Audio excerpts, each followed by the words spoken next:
Good morning, everybody. So sorry about last night. I was completely fast asleep, so my apologies. And I'm going to day now. So try with Zachary Hughess, Hughess in the order of South Carolina.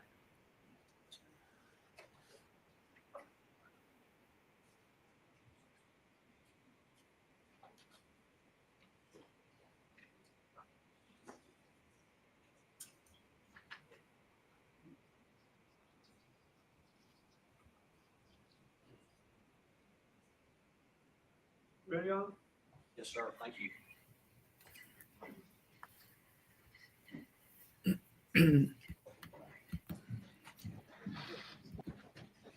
That is him. Good morning, ladies and gentlemen. We are trained Hope y'all had a good concert call. pianists. I want to ask, has anyone seen any coverage on this or not? Didn't know the victim, supposedly. Okay, just want to note for the record, all of your indicated seen or statement, please. Your Honor, please the court. The state calls Daniel Bevel. Do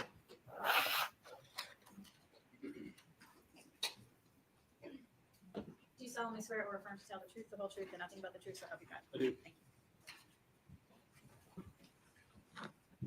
Thank you. Please state your name for the record. Daniel Bevel, Mr. Bevel, what's your rank? investigator. Investigator. Yes, sir. Investigator Bevel, where are you employed? The Greenville County Sheriff's Office.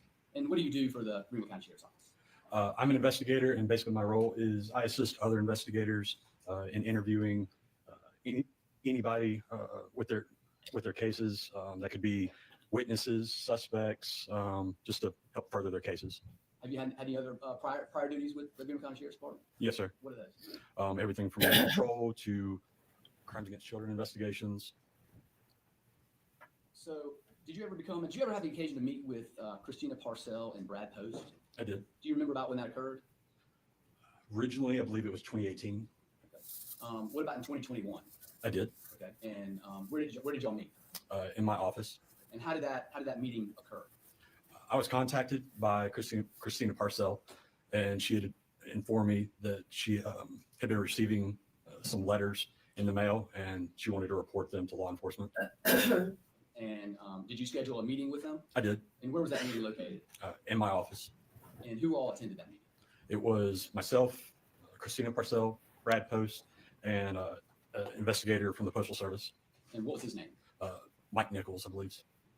And so y'all had that meeting. What was the purpose of that meeting? It was basically just to receive the complaint, just find out whatever information they had.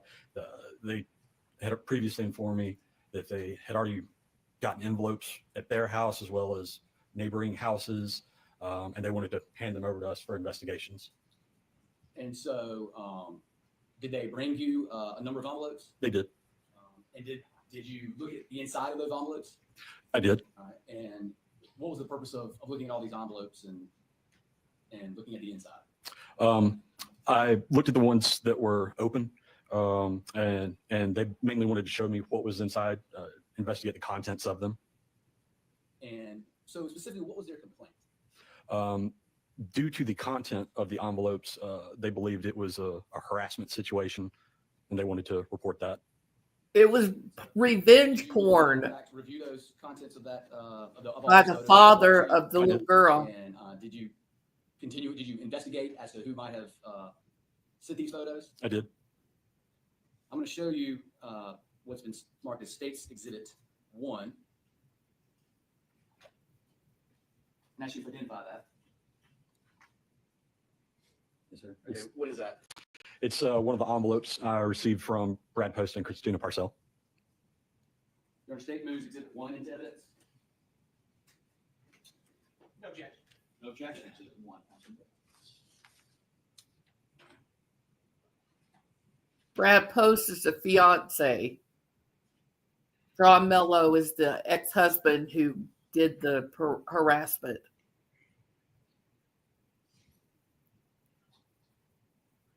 John Mello, the ex-husband, is friends with the accused, Zachary Hughess.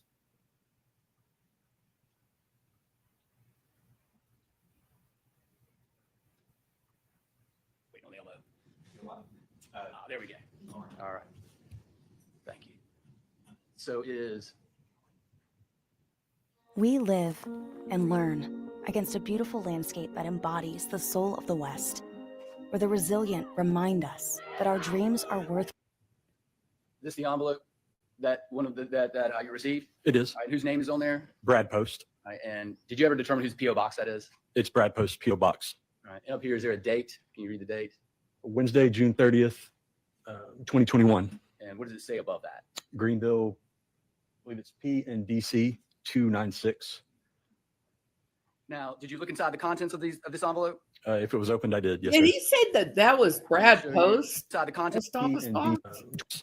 All right, and up here, is there a date? Can you read the date? Wednesday, June 30th, 2021.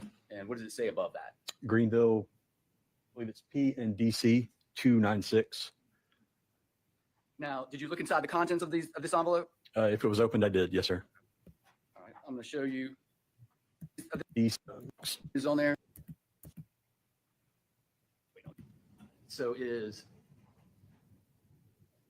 this the envelope that one of the that you received? it is. All right, whose name is on there? Brad Post. All right, and did you ever determine whose PO box that is? It's Brad Post P.O. Box. Oh my Is there God. a date? Can you read the date?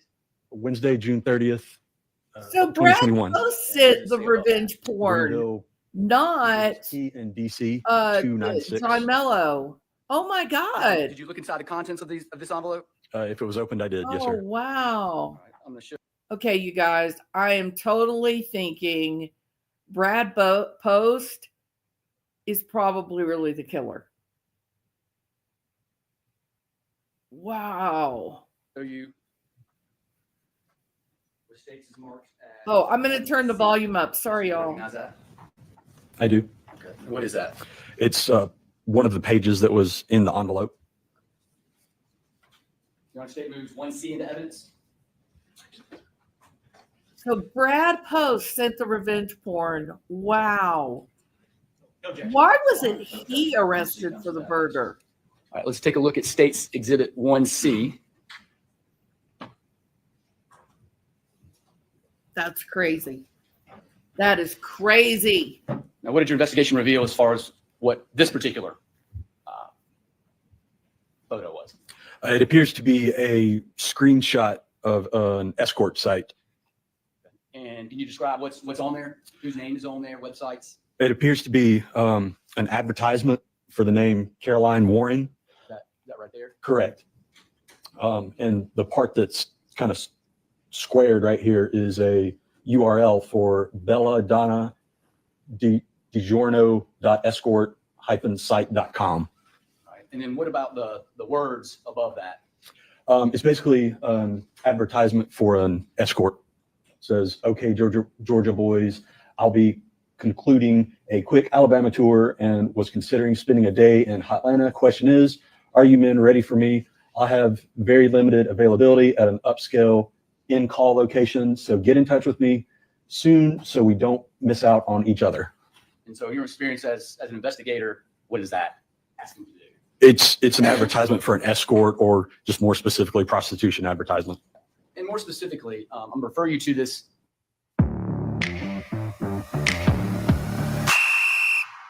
Janet, when's the last time you had a Area right here. I'm going to move this up a little bit. You can see kind of an arrow Yes, sir. pointing down like that. There. Did you take particular notice of that? I did. So just what is that? It appears to be drawing my attention to the website URL and then an arrow pointing down to something else. Down towards the page? Correct. Could it be considered like that particular URL move down? Correct. Now I'm going to show you States Exhibits 1A and 1B for identification purposes only. I'm going to show you first 1A, but you'll tell the jury what's on there and specifically about that URL. It's a black and white image of Christina Parcell nude. And there is the same website URL, that Bella Donna Giorno website, down at the bottom. And I will show you States Exhibit 1B. It's another black and white image of Christina Parcell, partially nude with that same website down at the bottom. Is there any distinguishing factors between the two websites, the two URLs that are located? Can I see the other one? Yes. So I'm letting you compare 1A and 1B. The words are the same. The URL is spelled out exactly the same, but the font, the size, the alignment is all different.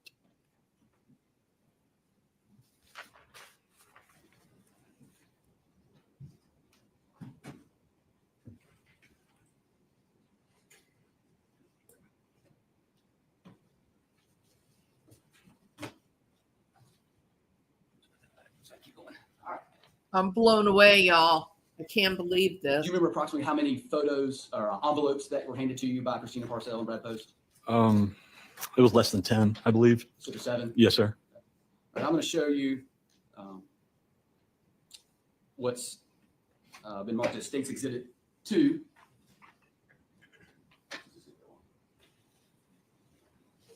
You recognize that? I do. What is that? It's another envelope given to me by Brad Post and Christina Parcell. State moves Exhibit 2 into evidence.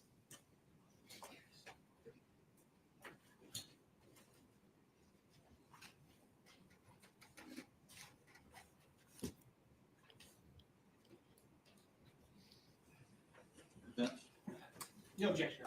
No objection.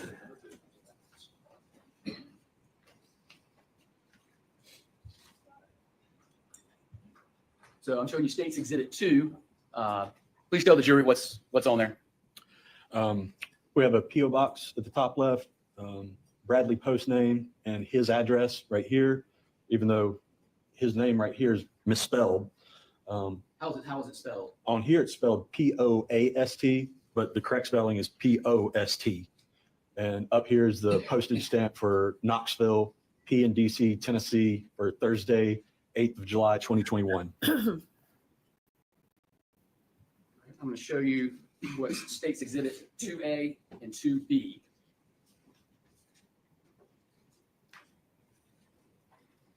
And I'll show you 2A. You recognize that? I do. What is that? It is the advertisement that I previously read for the escort site. So previous to the one you just testified to? Correct. In a different envelope. Yes.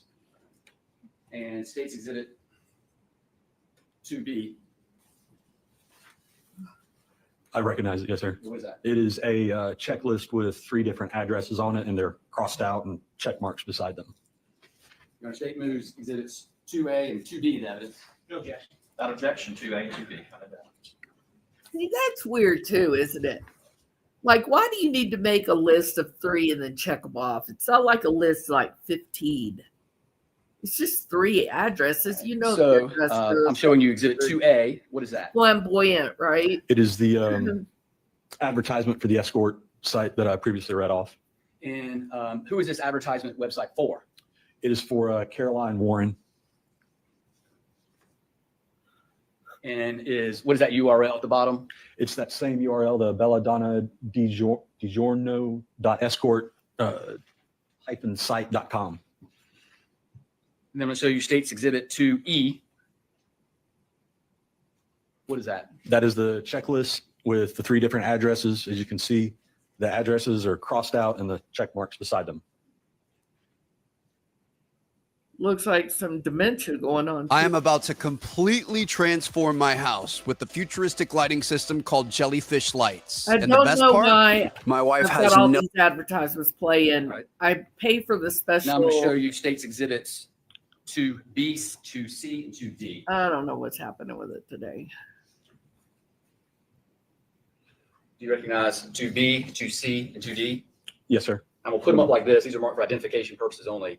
And if you'll state the exhibit and describe the photo and the URLs of that Belladonna Giorno. Okay. The first one is 2B. It's a color image of Christina Parcell. She's laid back on a bed, partially nude. The same previously mentioned website URL is down at the bottom. 2C is another nude image of Christina Parcell with the same URL down at the bottom. 2D is another color image of Christina Parcell and male anatomy on there with the website URL on the side of it. Did you notice anything distinct about the URLs among those 3 photos? Yes, sir. What did you notice? Once again, the location on the page is different, like the alignment, the size of the fonts is different, or the type of font is different, the size, they're all different.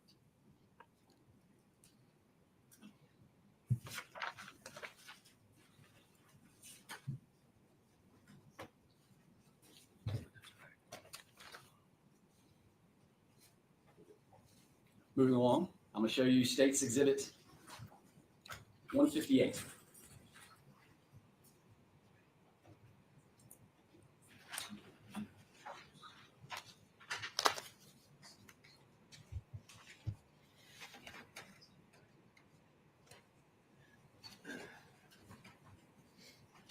What is States 158? It is another envelope that I received addressed to Vanessa Cormillo.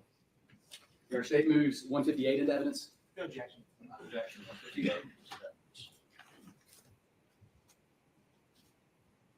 All right, I'm showing you States 158. Tell the jury what's on there. P.O. Box at the top left-hand portion, addressed to Vanessa Cormillo at 1314 East Washington Street, Greenville, 29607. Postage stamp up here is Knoxville, PNDC, Tennessee, Thursday, 8th of July, 2021. I'm going to show you States Exhibit 158A. You recognize it? I do. What is that? It's the same escort advertisement from earlier. State moves 158A into evidence. No objection. Objection. 158A. All right. And so what is that? It's the escort advertisement for Caroline Warren. And what is the website down here? belladonna.escort-site.com. Now, is Christina Parcells' name on any of this? No. Now I'm going to show you 3 photos, 158B, 158C, and 158D. We kind of do the same thing. I'll let you look at them, you describe them, and the URLs as well. You refer to them by number. Yes, sir. 158B is, just so you guys know, these are the same images that I previously described.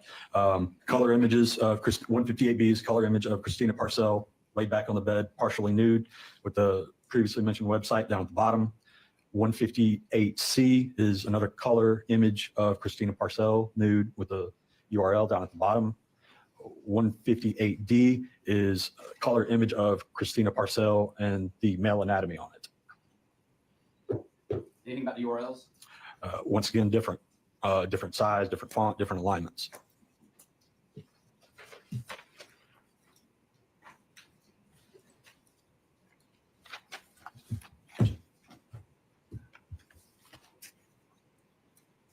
I'm going to show you States Exhibit 6.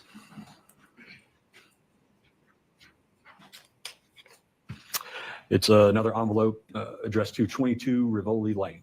Is this one envelope that was given to you? Yes, sir. Your state moves Exhibit 6 into evidence.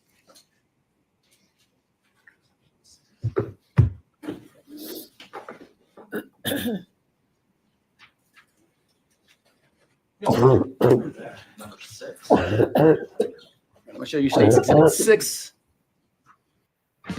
More boxes, more options. Grainger has over 1,700 box types in stock and ready to help you pack, store. Advertisement. Is that the envelope? It is. And return address is Brad, I'm assuming it's post that's covered up. It's got his address, 24 Rivoli Lane, Greenville, See, they're 29615. setting Brad Post up. Bottom address is 22 Rivoli Lane, Now they Greenville, actually use Brad 29615. Post's name on the Postage mark post office of Greenville, box. They're PNDC, setting him up. 216 for Saturday, 17 July, 2021. John Mello set up Brad I'm going to show you Post States Exhibits and set up Zachary 6G, Hughess. Wow. 6H, and 6I. John Mello's the dude. I'm convinced of it.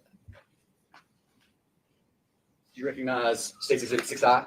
I do. What is that? It is a piece of paper that states, please find enclosed photos of and information pertaining to one Christina Parcell, AKA Caroline Warren, Paramore of Brad Post at 24 Rivoli Lane, Greenville, South Carolina. And 6H. Is a black and white image of the escort advertisement. And 6G. It is a longer list of addresses with only the first one crossed out and X'd off. Your Honor, state moves 6I, 6H, and 6G. These evidence. No objection. Objection. I just want to- So.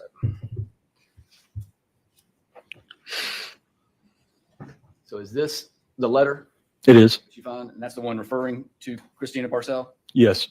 Now, is this just printed on a white piece of paper? Yes, sir. Could you type this up and print it out if you wanted to right now? Yes, sir. And how would you do that? Very easily with Microsoft Word, Notepad, any type of computer program. And then 6G.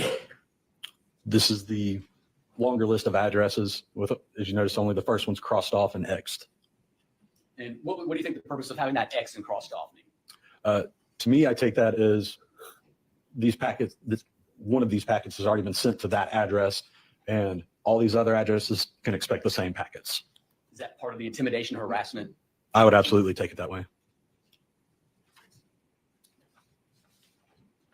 All right. And I'm going to show you states 6A, 6B, 6C, 6D, 6E, and F.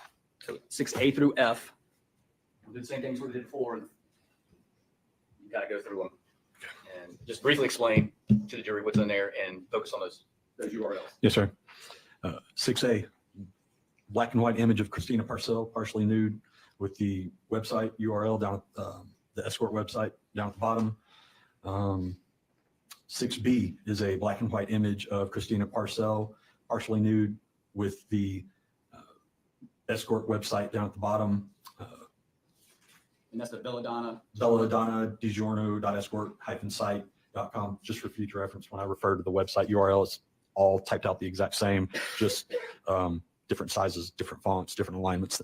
6C is another black and white image of Christina Parcell with the male anatomy. 6D is a black and white image of Christina Parcell, kind of on all fours, looking back towards the camera. Website URL down at the bottom. 6E is another black and white image, nude image of Christina Parcell with the website URL listed on there. 6F is another black and white image of Christina Parcell with the escort website URL at the bottom. And as far as those URLs, all different shapes and sizes. Correct.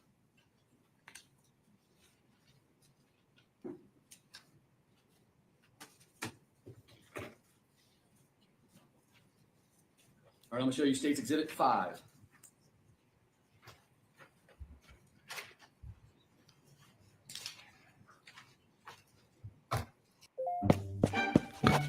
Wow.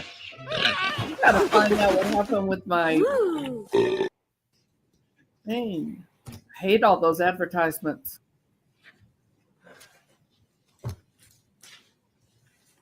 recognize States Exhibit 5? I do. And is that one of the photos that Christina Parcell and Brad Post gave you? For the envelopes, yes, sir. Yes, Yes, sir. You want to state Exhibit 5 in evidence? No objection. Briefly. Is that the envelope? It is. And who's it mailed to? It is mailed to Mr. Post at 24 Rivoli Lane, Greenville 29615. And whose PO box is that? PO Box 27302. And I'm going to show you States Exhibit 5A and 5B. Do you recognize that? I do. What is 5A? 5A is another list of addresses with several of them crossed out and X'd off to the side. And 5B? 5B is a black and white image of the escort website advertisement. You understand moves 5A and 5B in evidence? No objection. No objection. 5A. Tell the jury what that is. It's the list of addresses, starting with Brad Post, his address going down. These appear to be neighbors of Brad Post. Like I said, the first three are crossed out, and down towards the bottom, you have Outman Cigars and Martini Bar, and that one's crossed out. And again, what would be the purpose of including that in these? To show that I would take this to show that these envelopes have been mailed to the addresses that have been crossed out, and they're about to be sent off to the addresses that are not crossed out. And show you State's Exhibit 5B. And black and white image of the escort website advertisement for Caroline Warren. And I know it's hard to see, what is that URL down there? The same URL, the belladonnagiorno.escort-site.com. And who is this website? Who is the name associated with this escort site? I'm sorry, What is the name associated with this particular escort site? the Caroline Warren one? Yes, sir. Not Christina Parcell. Correct. All right, I'm going to show you, again, State's Exhibits 5C, D, E, F, G, and H, all for identification purposes only. All right. 5C, black and white image, Christina Parcell nude with the escort website URL at the bottom. 5D, black and white image of Christina Parcell nude with the escort website URL at the bottom. 5E, black and white image of Christina Parcell on all fours, looking over her shoulder with the escort website URL at the bottom. 5F, black and white image of Christina Parcell with the male anatomy over it and the escort website URL at the bottom. 5G, black and white nude image of Christina Parcell with the escort website URL at the bottom. And 5, is that H, I believe? Black and white nude image of Christina Parcell with the escort website URL at the bottom. And again, those URLs. Different sizes, different fonts, different alignments on their locations on the page.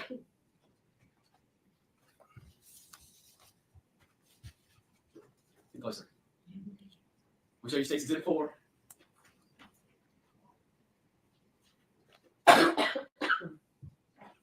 You need some water? State's Exhibit 4, 4A, and 4B. I'm going to try to speed it up if I can. 4A, 4B.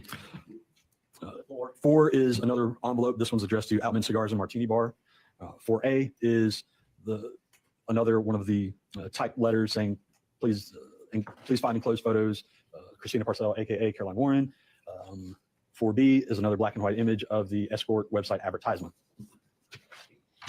Your Honor, State moves 4, item 4, 4A, and 4B. Objection. 4A. Again. Having your information freely available on the internet makes it easier for anyone to impersonate you online or even. Is that the envelope, item 4 that I'm showing you? Yes, sir. All right, and the address? Address is for Outman Cigars and Martini Bar with the address of 26 Orchard Park Drive, Greenville 29615. Return address, Brad Post, 24 Rivoli Lane, Greenville 29615. And the postmark is kind of blurred, but I believe it's a Greenville postmark. Notice anything about the stamps? 2 sets of stamps? Correct. All right, I'm going to show you State's Exhibit 4A. That's the type letter. I identified the please find enclosed photos of and information pertaining to one Christina Parcell, aka Caroline Warren, Paramore of Brad Post at 24 Rivoli Lane, Greenville, South Carolina. So the only thing identifying Christina Parcell is this typed up letter here. Correct. And then State's Exhibit 4B. Black and white image of the escort website advertisement for Caroline Warren and the website URL, or the Belladonna Giorno website down at the bottom. All right. And then I'm going to show you for identification purposes for C, D, E, F, G, and H. Do the same thing you did before. How do you think about it? 4C, black and white image of Christina Parcell nude with the escort website URL at the bottom. 4D, black and white image of Christina Parcell, partially nude, escort website URL at the bottom.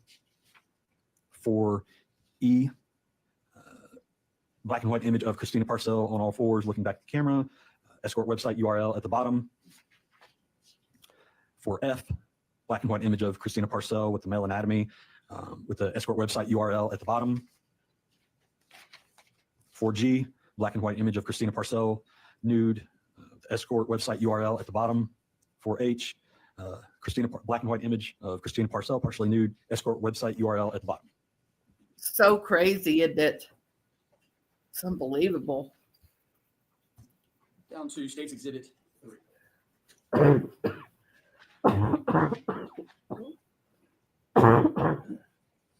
And States Exhibit 3 is Another envelope with the address sent to 25 Rivoli Lane. States Exhibit 3A Is another one of the type letters identifying Christina Parcell as Caroline Warren. and 3B. Another black and white image of the escort website advertisement, Caroline Warren, with the website URL at the bottom. State moves Exhibits 3, 3A, 3B. No objection. Objection. 3A. 3B. Is that the envelope? It is All right. And the address? sent to or addressed to 25 Rivoli Lane, Greenville 29615. Return address for Brad Post at 24 Rivoli Lane, Greenville 29615. Postage stamp for Greenville, PNDC. I believe that's the date of Saturday, 17 July 2021. And you notice this one doesn't have a name associated with it. Correct. Just an address. Correct. And then States Exhibit 3A. It's the same letter from earlier identifying Christina Parcell as Caroline Warren. Have you ever had a micro-infusion facial? This revolutionary treatment is typically performed in med spas, and it utilizes specialized hollow gold needles. And States Exhibit 3B. Same escort website advertisement for Caroline Warren with the website URL at the bottom. And that's that right there. Yes, sir.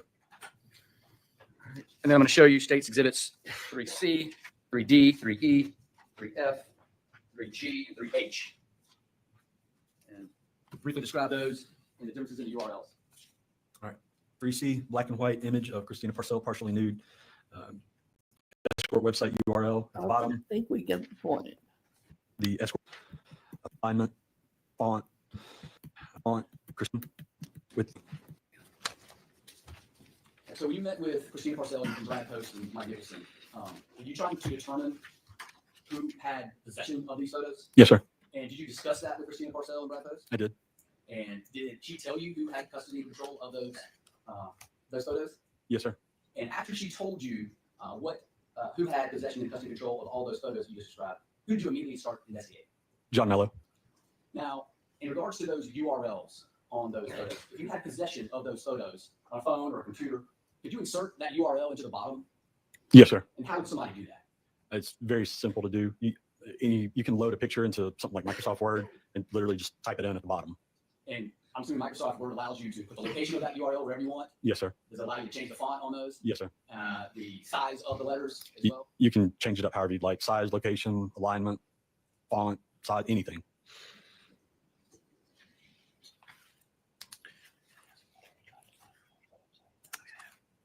Now, when you first got these photos, did you attempt to try to find the website? Yes, sir. How did you do that? I just typed the address into one of our computers in the office. And what did you find? The website no longer worked. So you put belladongiorno.com, that's what's like, and put it into your computer? Yes, sir. What happened? It just redirected me to another escort website. Were any of those photos on that escort site? No, sir. Was any pictures of Christina Parcell on any of those websites that you found? No, sir. So does Belladonna exist? If it does, I'm not aware of it. Or you don't know if it exists back then or not? No, sir. Can't tell. No, sir. All right, go answer any questions defense may ask. Yes, Okay, please report.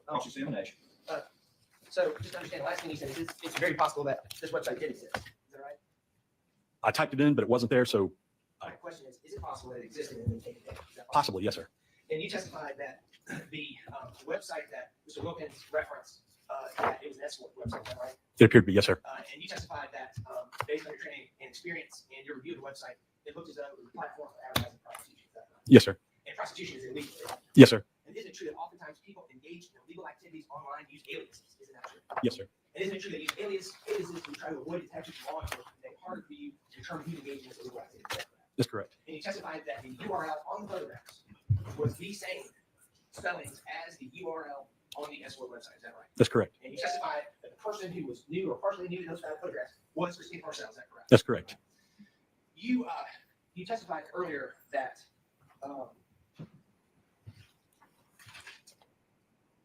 that you had been in multiple different divisions within the sheriff's office. Is that right? Yes, sir. You testified that you were in patrol. Yes, sir. When did you serve in the patrol unit? From 2012 to 2017. And then you mentioned ICAC. Is that right? After that, I went to Crimes Against Children for 2 years, then ICAC for another 4 years. What is ICAC? It's Internet Crimes Against Children. Right. So you started. When were you in the Crimes Against Children unit? From 2017 to 2019. And then when were you in the ICAC unit? From 2019 to 2023, I believe. And you testified that Christina Parcell, or let me be clear about that, maybe you did. Did Christina Parcell contact you directly when she received these envelopes? Yes, sir. So she didn't call 911, she didn't call the emergency line with the sheriff's office, she called you directly, is that true? Correct. And you testified that she called you directly because you had met her and Brad Post earlier in 2018, is that correct? Yes, sir. Did you meet them in your official capacity as a police officer or in your private capacity just as a citizen? No, in my official capacity as a law enforcement officer. Okay.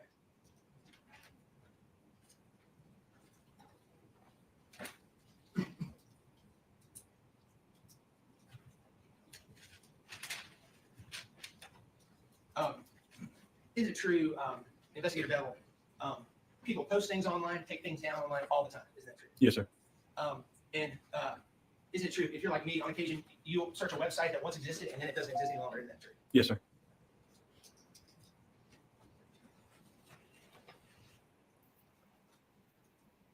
I've got nothing else. Okay. Did you redirect? The redirect, Your Honor. And we just ask that you remain under subpoena. It's under 3 calls. Thank you, sir.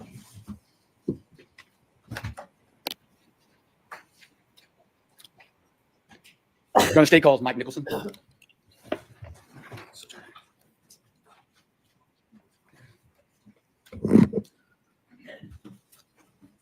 you solemnly swear or affirm to tell the truth, the whole truth, and nothing but the truth, so help you God? I do.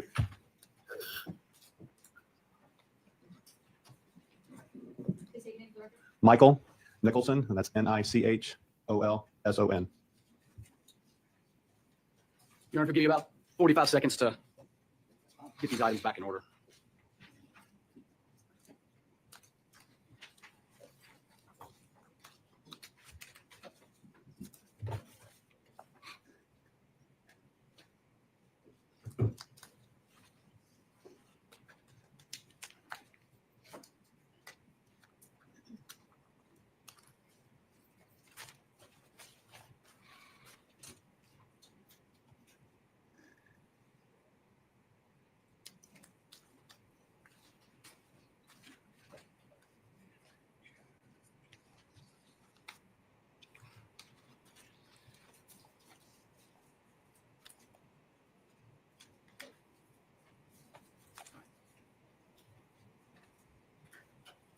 Mr. Nicholson, with whom are you employed? I was employed as a United States Postal Inspector. I retired in September of 2023. And how long were you a United States Postal Inspector? I was employed with them from October of 2002, as I said, till September of 2023. Various assignments, locations. I started in Columbus, Ohio, and I came to Greenville end of 2006. And as a postal inspector, what are your main duties? I usually have to go into a little bit of explanation because most folks don't know what a postal inspector is. Generally, I always say we're the FBI for the post office. What that means is we have jurisdiction to investigate any kind of federal crime that has a nexus to the United States mail. That can involve a variety of things. It could be mail theft. It could be identity theft, mail fraud. I worked a lot of narcotics in the mail. And in this particular case, harassment or stalking through the mail. Did you have the occasion to meet along with Detective Bevel with Christina Parcell and Brad Post? I did. And what was the purpose of that meeting? Investigator Bevel contacted me because he had been working this investigation for a period of time, and he advised me that some items had been sent through the mail, and asked if I would come and sit in on the interview, be present at the interview, and then make a determination if there might be a possibility for federal charges related to what was being sent through the mail. And did y'all both receive some envelopes given to you by Christina Parcell and Brad Post? We did. And did you have the opportunity to review those envelopes as well? I did.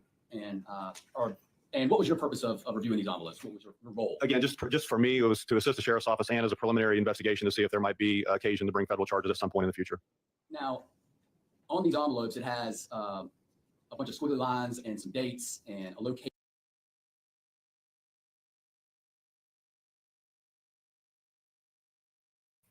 Uh-oh. I wonder what that is. I still have connectivity. Location. Is that postal inspector information that the post office puts on packages? It is, and it's not necessarily just specific to postal inspectors. That's just what happens to mail pieces when it goes through processing centers. And with that information, can you determine where, or at least down to a city, where the mailings occurred? Yes, and those particular envelopes that I was able to review with Investigator Bevel and Christina Parcell and Brad Post, as I recall, there were a total of 6 envelopes that he brought that day, and 5 of them bore postmarks of Greenville. So what that means from our perspective is it went through the Greenville, South Carolina Processing Center. So, and I think Investigator Bevel actually made reference to 296 or 293. So in the entire upstate of South Carolina is divided into 293 and 296 zip codes. So anything in the upstate of South Carolina is going to come to the Greenville Processing Center. So seeing that postmark on there tells me that mail piece was dropped in the mail somewhere in the 293 or 296 zip codes. All right. If I show these to you, would you be able to tell this jury about where they were mailed?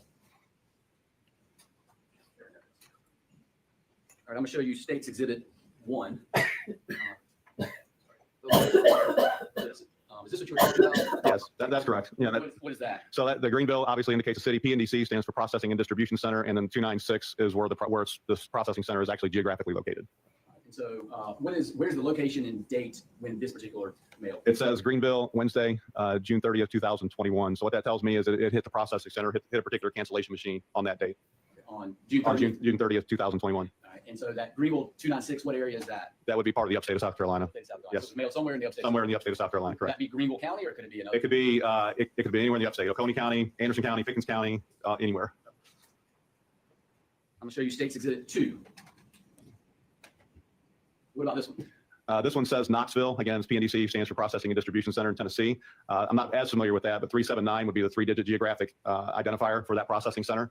Okay? And that would tell me that any mail piece in that starts in 379 zip code is going to go through that particular processing center. And on what date?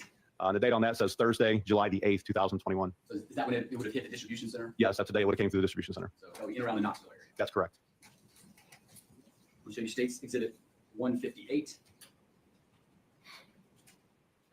Again, it says the Knoxville Processing and Distribution Center. And again, 379 would be the leading 3 digits of the zip code, Thursday, July the 8th, 2021. State's Exhibit 6. This one indicates Greenville Processing and Distribution Center, Saturday, July 17th, 2021. Just out of curiosity, what are all the squiggly lines around them? Is that just a stamp? That's to cancel the stamp, so it can't be reused. Good old government. Yes, sir. Exhibit 5. A little more difficult to read. I can read it. It says Greenville PNDC 296, Saturday, July 17th, 2021. State's Exhibit 4. Again, it's blurry, but you can read it. It says Greenville PNDC 296, Saturday, July 17th, 2021. Jellyfish Lighting is an all-in-one permanent exterior lighting system. Through an app on your phone, you are able to decorate for all holidays like Christmas, Halloween, Easter, and 4th of July, as well as set nightly programs to turn on and off from sunset to sunrise, or customize static times. The color of your Jellyfish Lighting system is matched to the color of your home, so it is discreet from the street.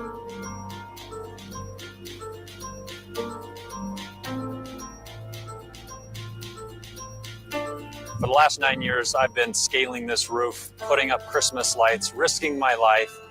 And ever since we saw Jellyfish Lighting, this has been the answer to a lot of our challenges. My wife loves the holidays. She loves the ability to customize the lights. And for me, I no longer have to worry about getting up and down off the roof. So we've really enjoyed the installation process.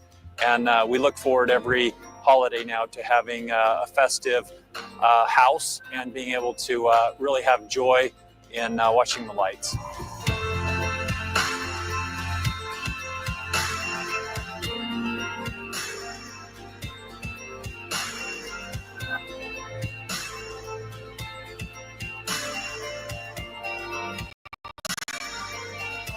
On top of holiday decorations, our lighting system also allows you to support and celebrate your favorite sports teams. And State's Exhibit 3. Again, Greenville PNDC 296, Saturday, July 17th, 2021. Do you answer any questions, Councilman? Mr. Nicholson, you and I have known each other for probably 15 or 16 years now. Yes, sir, we have. When you were an assistant United States attorney? Over that period of time, we worked many cases together. We did. Thank you for your service, and Mr. Nixon, you're busy. Thank you so much, sir. I got nothing for you.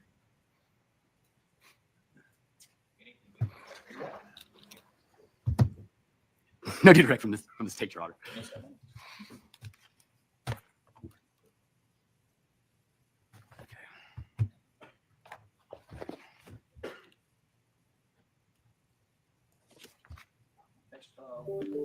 Your Honor, state calls Blake Wolf. Recall.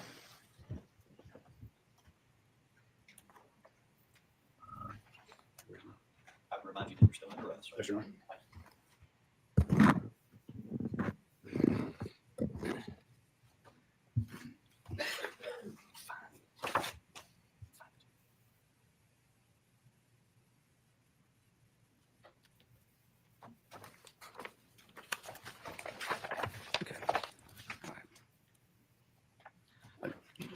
Master Deputy Wolf, you're still under oath. Yes, sir. So, did you There's become the involved cutting. in the harassment investigation regarding all those photos? Yes, sir, I did. How did you get involved? During the murder of Christina Parcell, I obtained a search warrant for Zachary Hughes's Gmail account, which would include his emails. After I received his emails, I became involved in that investigation. Now, how did you locate his Zachary Hughes's email? When we did the search warrant at 200 Tyndall Avenue, we seized his cell phone. A cell phone extraction was done on that device, and we were able to determine what email address he used on his cell phone. It is amazing. It used to have a collagen, it used to have a probiotic, a green juice. I replaced it all with this Arma colostrum. You don't know what colostrum is. It is amazing. And then once you obtained that email address, what did you do? I then obtained a search warrant for the email address. Since I knew that Mr. Hughess had been in communication with John Mello's overseas, they obviously have to communicate through electronic means. And in those emails, were there also email addresses for John Mello as well? Yes, sir. And did you obtain a search warrant for John Mello's? Yes, sir, I did. Do you recall the email address that you sent the search warrant to? For John, or it's zachary.david.hughes@gmail.com. And what about Mello? John at milestonemusic@gmail.com. And did Gmail or Google return emails to you as a result of that search warrant? Yes, sir, they did. You were able to review those emails. Yes, sir, I was. And by reviewing those emails, were you able to confirm that it was in fact this Zachary David Hughes and the John Mello that we're talking about in this case? Yes, sir. So what was the basis of that? So when we receive somebody's Google information, we obtain more than just emails. We get account information they provide Google, such as their name, phone numbers, addresses. If they allow Google to back up photos, for example, Mr. Mello in his Google account, I have photos of himself and his daughter that he took that allowed Google to back up. That Google sent you? Yes, sir. Yes, sir. Were there any conversations among those emails? Yes, sir, there were. And were those conversations between John Mello and Zachary Hughes? Yes, sir. And were you able to determine that it was in fact this Zachary Hughes and the John Mello we're talking about in this case? Yes, sir. What were they talking about? Christina Parcell, they were referring to her as Sweet Caroline Warren.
All right, Master Deputy Wolf, I'm going to show you States Exhibits 166 and 165 and see if you recognize those documents.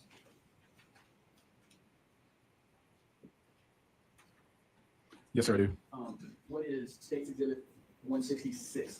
This is a certification of authenticity from Google, verifying the records I obtained were from the Google account zachary.david.hughes@gmail.com. And you got that email off of Zachary Hughess' phone when you reviewed it? Yes, sir. And what about?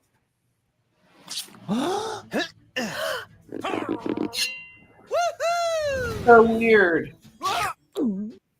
States Exhibit 165. This is the same document, except this was received when I received John Mello's Google information at john@milestonesound@gmail.com. And how did you locate that Gmail? That was through communications that Mr. Hughess was having. They were sharing emails. Your state moves states 166 and 165. No objection. 166. Now, let's back up a little bit. So when you receive this information, what information did you receive from Google when you set off the search warrant for Zachary David Hughes' Gmail and John Mello's email? So it depends on what email, or excuse me, what information, what data each individual user allows Google to track. So in this case, emails, it could be pictures, phone contact list backup, location data, Google voice messages, anything along those lines. That any information that Google stores on you. And then when you get emails, is it just a big stack of emails, or do you have to put them in a computer? How is it given to you, and how are you able to just read emails? So they give it to you in a file that they call inbox, and then you have to put it into another program called Thunderbird to be able to view the emails. And did you do that in this case? Yes, sir, I did. And as a result of putting it in Thunderbird, were you able to review the emails between Zachary Hughes and John Mello? Yes, sir. I'm going to show you.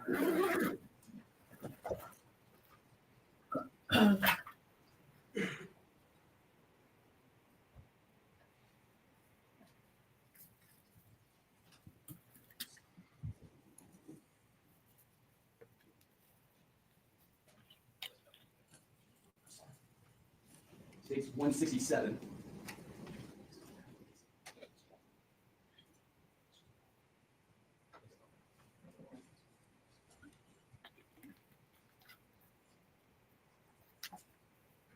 States Exhibit 167. I'm going to ask you to identify that.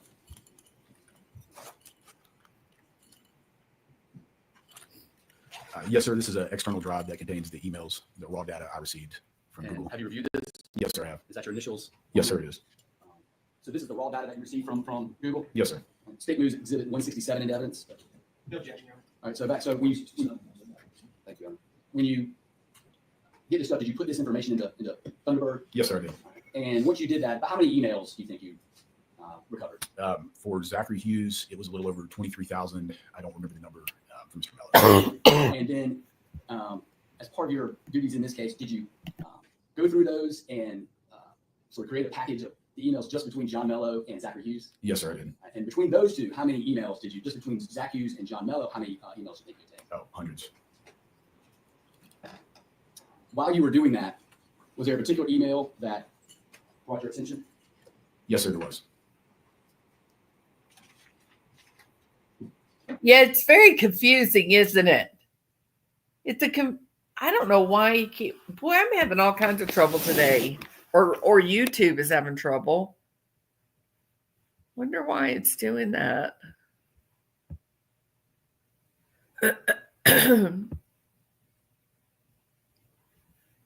Yeah, YouTube is not. My internet is connected.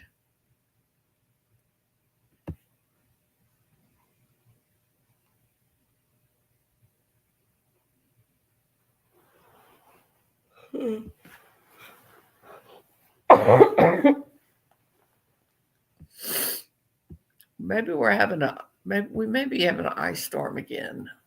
I haven't looked outside this morning.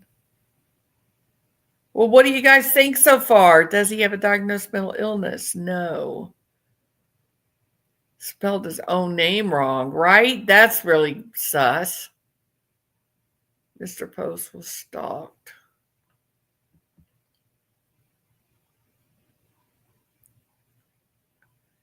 Did the crime occur when the victim rejected the accused? I mean, that's kind of what it's starting to look like, isn't it?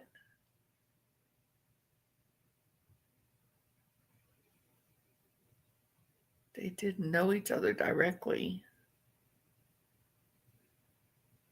Even going back is still hard work to work out his motive. 3 sketchy men. One was the ex-husband. 2, the friend or the defendant. 3 was the fiance. Very confusing. Weird. I was thinking domestic violence, but this is the first time I've watched. It's a crazy case. What is the deal? Huh. Still got internet connection.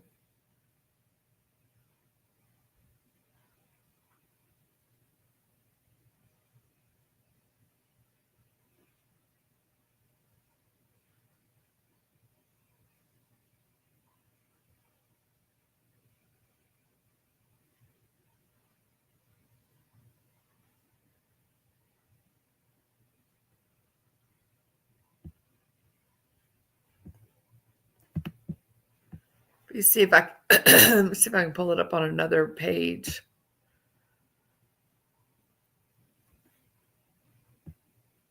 Yeah, my internet is totally connected.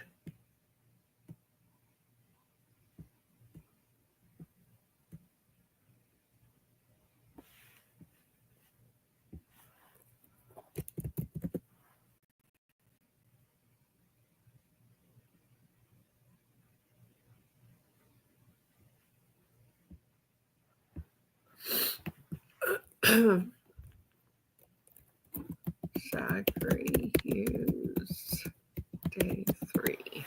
Okay,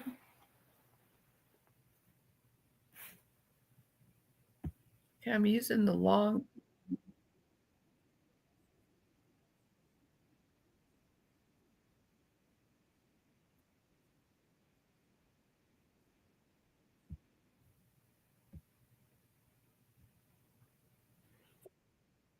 Okay, that's working.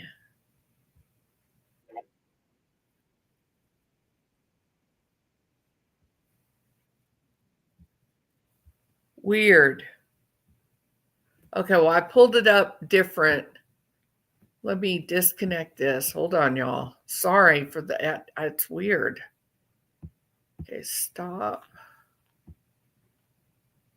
And now we're going over here to this other share screen. Oops.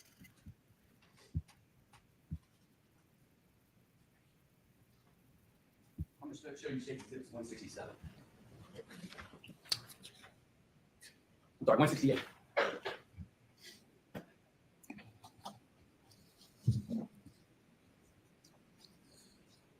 going to ask you to recognize this. Yes, sir. This is an email that Mr. Mello sent Mr. Hughes on May 16th of 21. Your Honor, State moves Exhibit 168 in evidence. No objection. No objection. All right, I'm going to show you the top of this email. And so can you tell, starting with the forward, what this is? Yes, sir. This email was forwarded from John Mello to Mr. Hughes. The title is Christina Parcell, aka Sweet Caroline Warren. You can see that the message where it says forwarded messages, the original message came from Mullins Investigations at protonmail.com. All right, as part of your investigation into this, did you look into Mullen Investigations? Yes, sir, I did. How did you do that? So I started with just the basic Google search. I found no private investigative company named Mullen Investigations. And then we contacted SLED. In South Carolina, if you're a private investigator, you have to be registered and licensed through SLED. SLED had no record of a Mullins investigation or a private investigator with the last name Mullins. And so you you never located Mullen Investigations? As far as I can tell, they don't exist. And I noticed that it says at protonmail.com. Yes, sir. Is that significant? Yes, sir, it is. How's that? Proton Mail is a company that's based in Switzerland, where privacy laws are very different. When you create an account there, they don't ask for any of your personal information. They don't comply with our search warrants. We have no way to get any information from them. They make their business off guaranteeing that you're going to stay anonymous. So if you wanted to create Walt Wilkins at protonmail.com and send emails, would you be able to do that? Yes, sir. You would not have to give any of your personal information. No, sir. And then you could then represent yourself to be Walt Wilkins at protonmail.com. Yes, sir. And have y'all attempted to try to get information from protonmail.com before? I have not personally. I know of investigators that have in other cases and federal cases. No. So I'm going to move forward.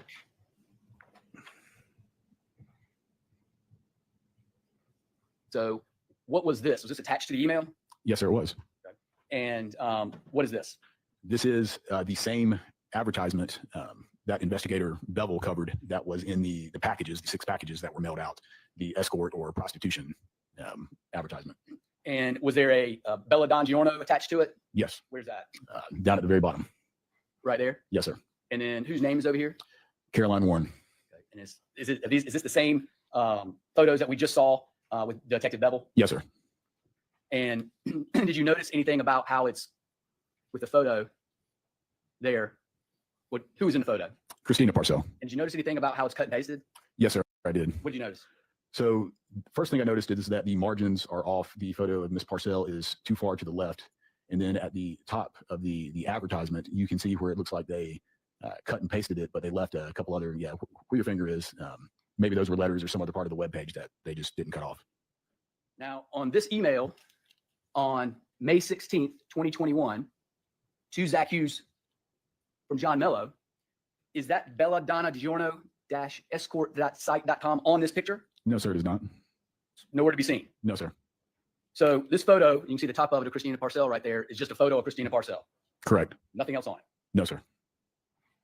All right, I'm going to show you the second page of State's Exhibits 168. And what is the top up there? That shows the title of the forwarded email, Christina Parcell, aka Sweet Caroline Warren, and then that is Christina Parcell's face. And is this one of the photos that was in the packages that Yes, we sir. reviewed? Yes, sir. And in this particular photo, is the URL belladonna-escort.site.com on there? No, sir. Nowhere to be seen. No, sir. And I go here. Best I can. Is that sent with Proton Mail? Sent with Proton Mail? Yes, sir. It's a secure email. Yes, sir. And then finally, how is it signed? So that's John Mello's email signature. All right, can you go through those for us? Yes, sir. At the top, he's got an address for Milestone Sound in New York City. He lists himself as a house producer and a vocalist with phone numbers. Then he's got an address in South Carolina and Atlanta, Georgia, Torn and Trade Productions with a P.O. box here in Greenville. And then he's got addresses in Europe and one down there in Italy. What I will note is that the +39 number that ends in 0041, that is the number he was using to communicate through WhatsApp with Mr. Hughes. How do you know that? Through reviewing the WhatsApp messages. So you reviewed WhatsApp messages off of Zach Hughes' phone? Yes, sir. And did you confirm that that number right there was the number used by John Mello? Yes, sir.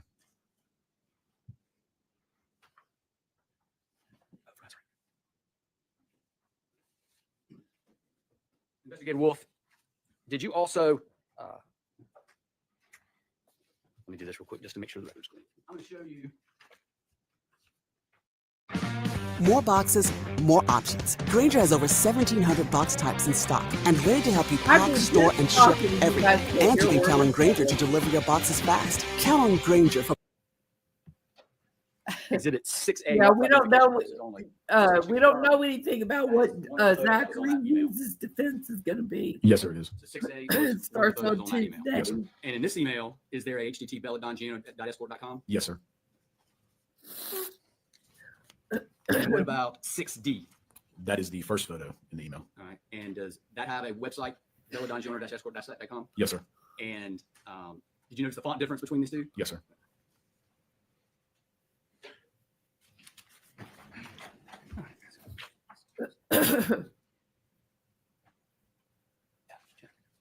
And those photos were found in numerous of these envelopes, lots of these envelopes. Yes, sir. It wasn't just State's Exhibit 6.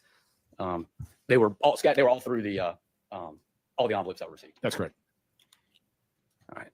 Now, did you have the occasion to get Verizon tolls for Zach Hughes' phone? Yes, sir. Why did you do that?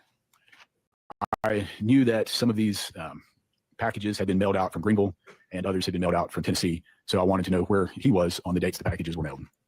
And so how do you go about getting phone records or phone tolls, and why would you get them?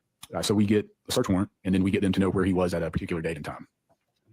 And who do you send the search warrant off to? It's going to be the service provider for that particular individual. And did you know the service provider for the phone for Zach Hughes? I believe it was Verizon. How did you learn that? Once we have a person's phone number, we can just research that phone number we were able to get his phone number through the phone extraction after it was seized at 210 bill. And did you send a search warrant off to Verizon for, I guess you call them phone tolls, phone records? Phone tolls, yes, sir. What is a phone toll? Phone tolls cover anything from you called this person at this particular time, you received this phone call, you get text messages, your phone transmits data through whatever network. And anytime you're connecting to that tower, they know an approximate location where you're at. Not exactly where you stand, but you are connected to a tower, usually the closest tower that has the best signal. I'm going to show you State's Exhibit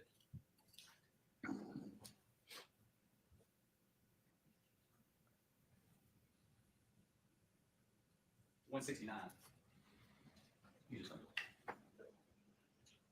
Ask you if you recognize it. Yes, sir. That's the thumb drive that has Mr. Hughess' cell phone tolls on it. Your State moves 169 does. No objection. No objection. 169.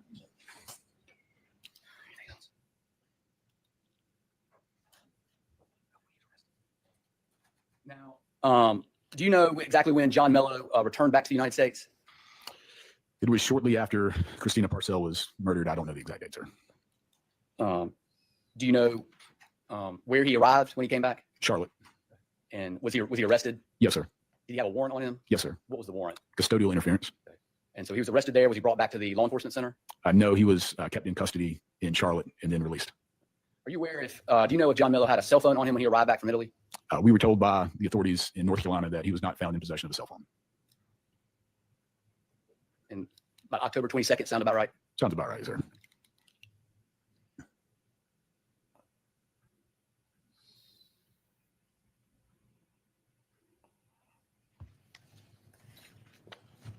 Please answer any questions Mr. Moore may have. Yes, sir. Investigator Wolf, you just testified about the custodial interference warrant that John Mello had. Yes, sir. Isn't it true he was exonerated of that charge? Yes, sir, it is. You asked a lot of questions about the websites in the mail on direct examination. Is it true that when that website was actually up, you didn't see that website? Is that right? That's correct. And so it is it's very possible that when that was up, that website had, is it true that it's possible that website had photographs of Christina Parcell? Is that true? Yes, sir. And isn't it true that that website was a vehicle for advertising prostitution? Is that true? Yes, sir. Is it true that people engage in illegal activity online often use databases? Yes, sir.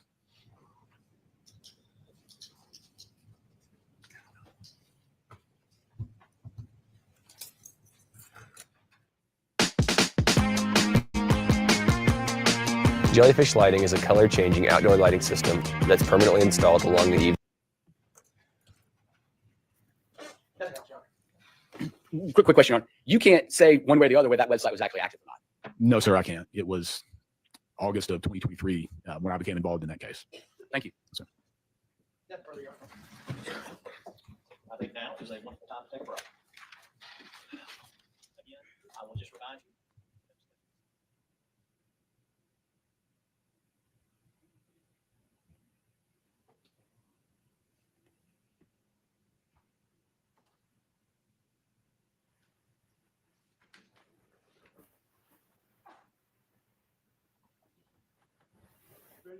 Yes, sir. Thank you.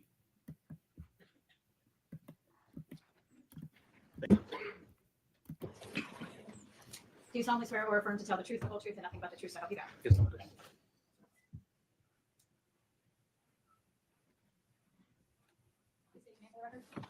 I'm Charlie Cunningham.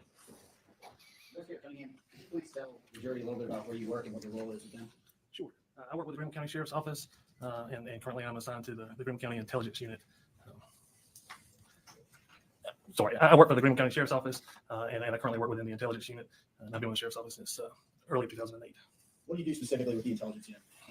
Specifically, we collect digital forensics information, various types of electronic evidence, and we assist in investigations both locally and assist in investigations with state law enforcement and federal law enforcement. When you speak of electronic evidence, what format does that usually come to you in? Typically, it can come by way of cellular telephone extractions, computer extractions, telephone data that would come from a cell phone provider, or electronic records that may come from an internet service provider as well. And when you say cell phone extraction, can we break that down a little bit on what exactly that means from your role? Sure. If a cellular device happens to be seized by law enforcement and a warrant obtained to look into that data on that device, we would then use tools that are specifically utilized to connect to that device and extract out whatever contents the device may contain, and then generate a report for us that we would then analyze and review with the investigator. You say tools, and specifically related to cell phones. What tools do you typically use when you do an extraction of a cell phone? The most common tools that we use are Celebrite and Gray Key, as well as Pinlink from an analytical standpoint. And in using those, does it require training, some education on how to navigate those programs? Sure. I began receiving training earlier in my investigative career, peer training with Cellbrite. I later went on to Cellbrite School, as well as some Pinlink hosted schools, varying places of continuing education on how to operate and stay up to date with current techniques. And to expand on this a little bit more, when you use one of these programs, Cellbrite or Grayshift or Pinlink, are you interpreting the data it provides, or how does that process work? In layman's terms, I would explain it like it's you can think of it like a digital camera. You turn the hardware and software on, make a connection with it. Essentially, you're pointing it towards what you want to capture, and you follow its instructions, and it begins to retrieve whatever it can, whatever it's capable of retrieving. And then we review the information that it puts out in front of us. It could be telephone calls, messages, photos, location data. There's varying amounts of data that could be observed. To your knowledge, are these programs those that are generally used by law enforcement, at least? Why choose Intermountain Health at St. Mary's for your vascular care? Because we are vascular verified by the American College of Surgeons. Locally or more broadly? It's my understanding and experience that these same capabilities are used worldwide by law enforcement. And in your time in this specific role, approximately how many of these extractions specific to cell phones have you conducted? Several thousand. Were you tasked with doing extractions of cell phones in the present case? Yes, I was. What phones specifically? There was a varying host of cell phones that I was provided with and performed extractions on. I'll narrow it down for you. The State's Exhibit 112.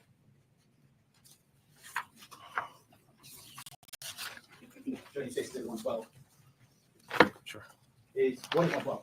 112. This is the packaging contains a cell phone labeled with the item number CN1 and the case number from the Grimm County Sheriff's Office for the cell phone of Zachary Hughess. Is that a cell phone that you did an extraction on? It is. Okay. Did you get any information as well from the victim, Christina Parcells' phone? Yes. Did you find what phone number she had that was pertinent to this case? Yes, there was several phone numbers that we learned that was in use by Ms. Parcells. One of those being 5742. It ended in 5742. Is it 5142? Yeah, 5142. I'm sorry, my notes are a little scattered. We refer to that as it was referred to as the clone phone. Okay. So, in conducting the extraction of State's Exhibit 112, I believe it is, do you hook it up to a computer? Yes. Is Ginger Girl still in here? Yeah, Ginger Girl's here. Okay, Ginger Girl says the victim had been. Hold on, I can't. I'm sorry, y'all. I have got the flu and I feel like shit. The victim had been charged with domestic violence and lost custody of her daughter.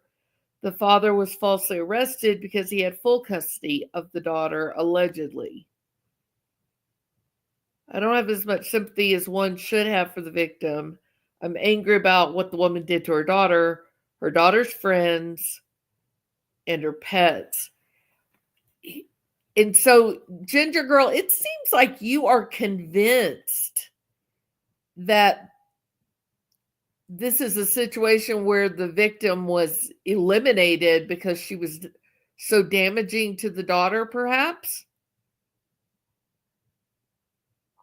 I mean, it just seems like seems like everyone involved, it was just a horrible group of people.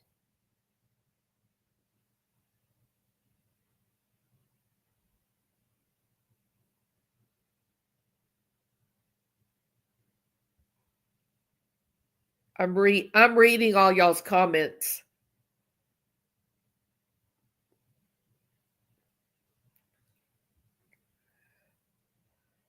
They only found his DNA on one fingernail clipping. The defense is going to say the evidence is corrupt.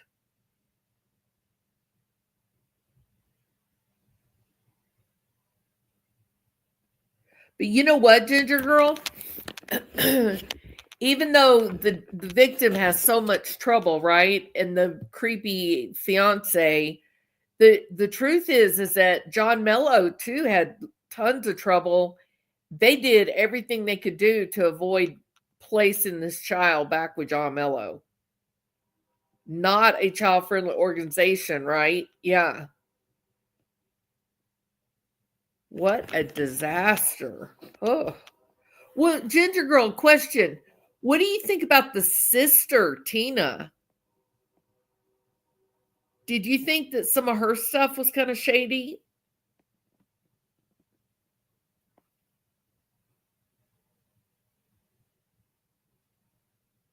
I do too. Yeah, I think it's the essay. Yeah, I did too, Ginger. What a mess. The whole thing is a disaster, isn't it? And is that how those programs take effect? Yes. What kind of activity, what kind of data can you extract from a cell phone? Depending on how much is on a cell phone, a great deal. Cell phones are much like a computer in terms of what they can access and store internally. The data can store telephone calls and messages and emails, search history, photos. And I swear I don't know. Janet, when's the last time you had a I vegetable? don't know why I've got all these damn Third-party advertisements applications playing. that are accessible through the internet.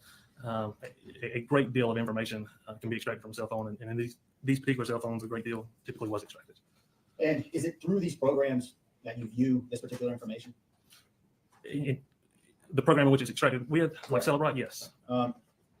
So could you speak generally to when you're extracting a cell phone, to what kind of data you can receive initially without opening it, without having passcode, anything? Can you still receive data from it? Sure, you can. Some of the initial information that you can receive about a cell phone, without getting too in depth into the extraction, is if the device has been programmed with a name, for instance, John Doe's cell phone. That cell phone number that device is using, oftentimes those are some of the first pieces of information that are present for us to see and observe. Okay. And then after a phone is, let's say opened with a passcode, does it continue to pull data and information? It can, yes. Okay. And to this specific phone, 12, how was it brought to you to analyze? Or I should say, who brought it to you to analyze? I believe that Investigator John Garrett brought me this cell phone while a search warrant was being executed at 200 Tyndall Avenue, where I understood Zachary Hughess to reside. So you did, in fact, conduct an extraction on stage 112. Is that right? That's correct. Did you perform an extraction before the phone opened and after the phone opened? Yes, sir, I did. I'm going to show you what is State's Exhibit 172.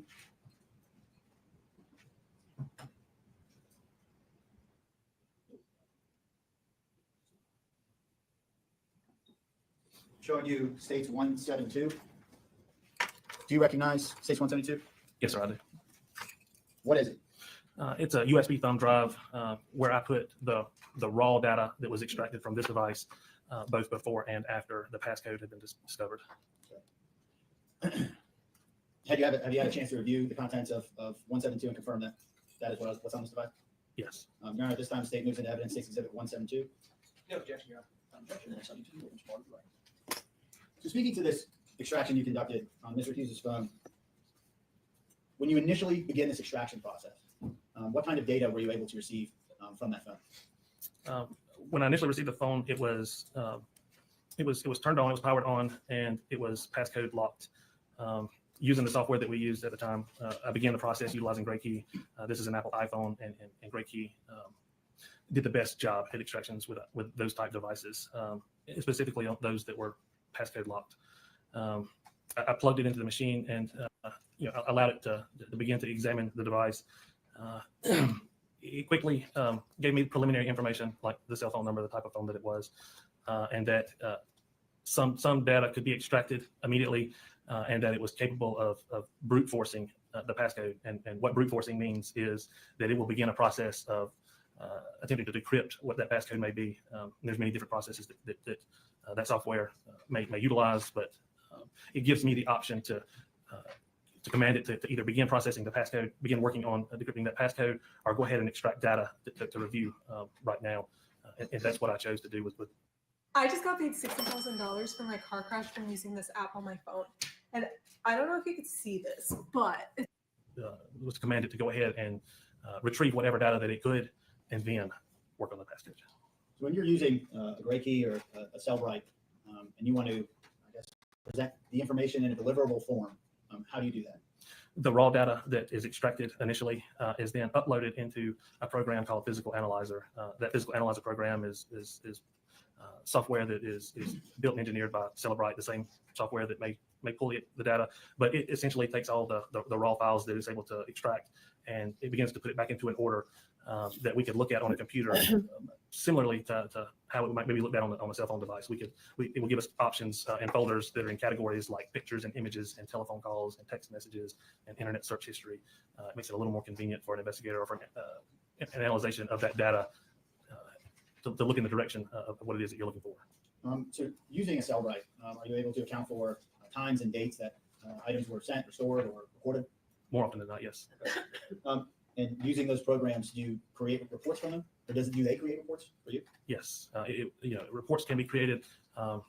Generally, we're always going to create a report of whatever data that we extracted, and that report will contain essentially everything that is known. It can be categorized, and even the data that the software is not capable of understanding, although it extracted it, it will just place it over in another folder that's just known as uncategorized data. And then we can further build reports off of the initial main report for individual things like telephone calls or text messages or location data. Were you able to create some reports using Cellbrite and Gray Key specifically from Mr. Hughess' phone? Yes, I was. If I showed them to you, would you recognize them? Yes. I'll show you what is States Exhibit 170 and 171.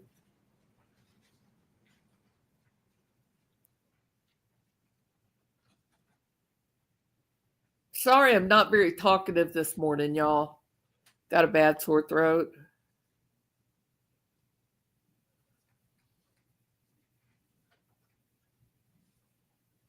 And I don't know what kind of content we'll cover this weekend. I have to give that some thought. Maybe I'll go back to some. I'll show you 70, 171.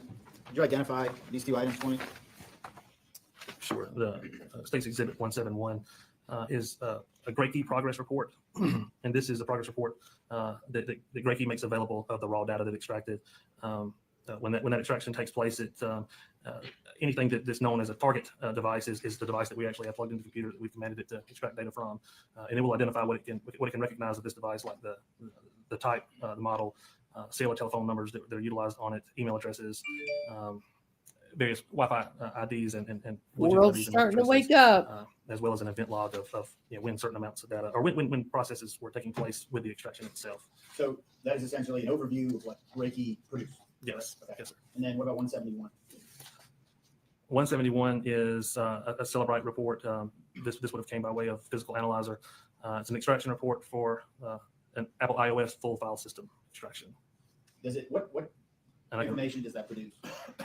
This one in particular is I can tell that it's an extraction report specific to what user accounts may have been located on that device, and I can see that the user accounts, Facebook, email. I can tell that this is the user accounts created from Mr. Hughess' cell phone. All right, this time state news and evidence 170 and 171. No objection. No objection. 171. Investigator Cunningham, bringing your attention to that Cellbrite user accounts report. What is the email associated with all of those accounts? I can see that there's several. One is zachary.david.hughes@gmail.com. So were you able to corroborate that email with the emails that were returned from Google and the material that they provided for Mr. Hughes? Yes, sir.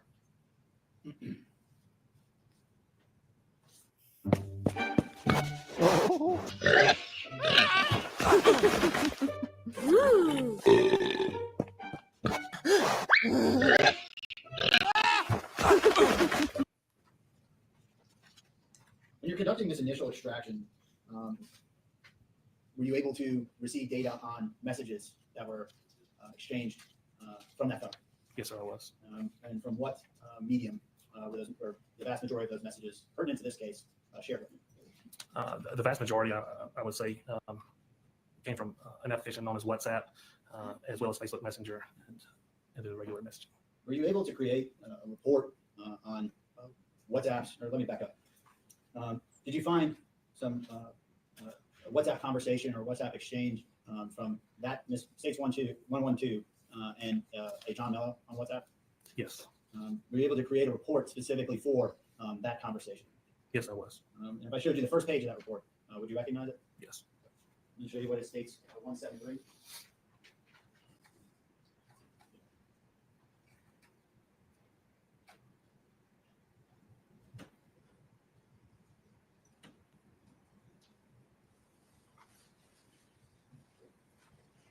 Showing you states 173. What is that? This is one of many pages from the extraction report from Mr. Hughes's phone of a WhatsApp message specifically between Mr. Hughess and John Mello, John Mello's WhatsApp number, which I recognize, and there's a photograph of Mr. Hughess also in that message. Do you recognize Mr. Mello's number, at least from one angle, from the email exchanges between Mr. Mello and Mr. Hughess? Yes, yes, I can see that the number is the same number that we observed in the Gmail data that was received back. And I believe the first message there, does Mr. Hughess, or does Mr. Hughes's name identified there in one of the messages? Yes, it is. It shows Zachary Hughess as the owner of the message. Okay. Is his picture on top of it? Yes, it is. Your Honor, this time state moves in evidence, states 173.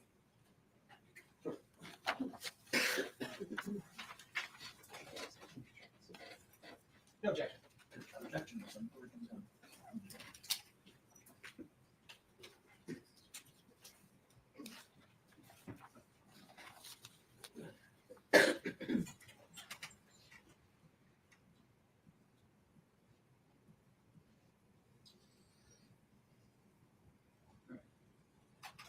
Let's start from the top here.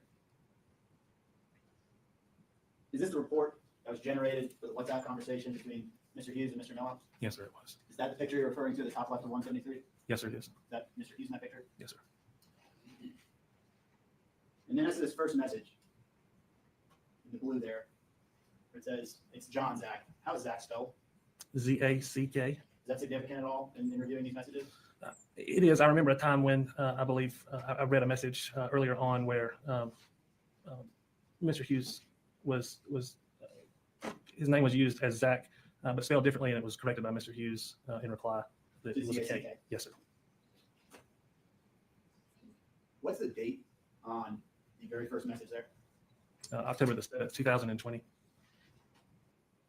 And this red X that's in both of these messages, what does that mean? That's indicative of a recovered deleted message. So that's a symbol placed on a message that was deleted data that was recovered with the forensic software.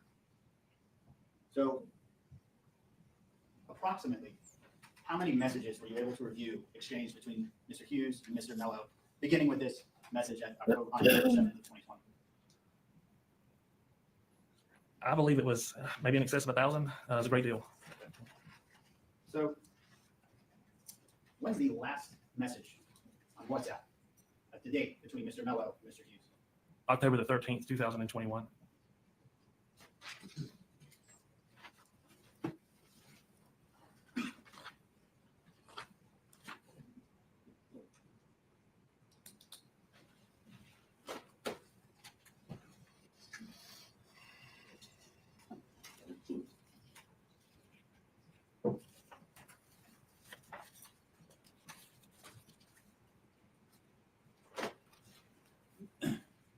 Mr. Cunningham, in conducting your extraction of the cell phone, approximately how long did it take to, say, crack Mr. Hughes's phone as to the passcode?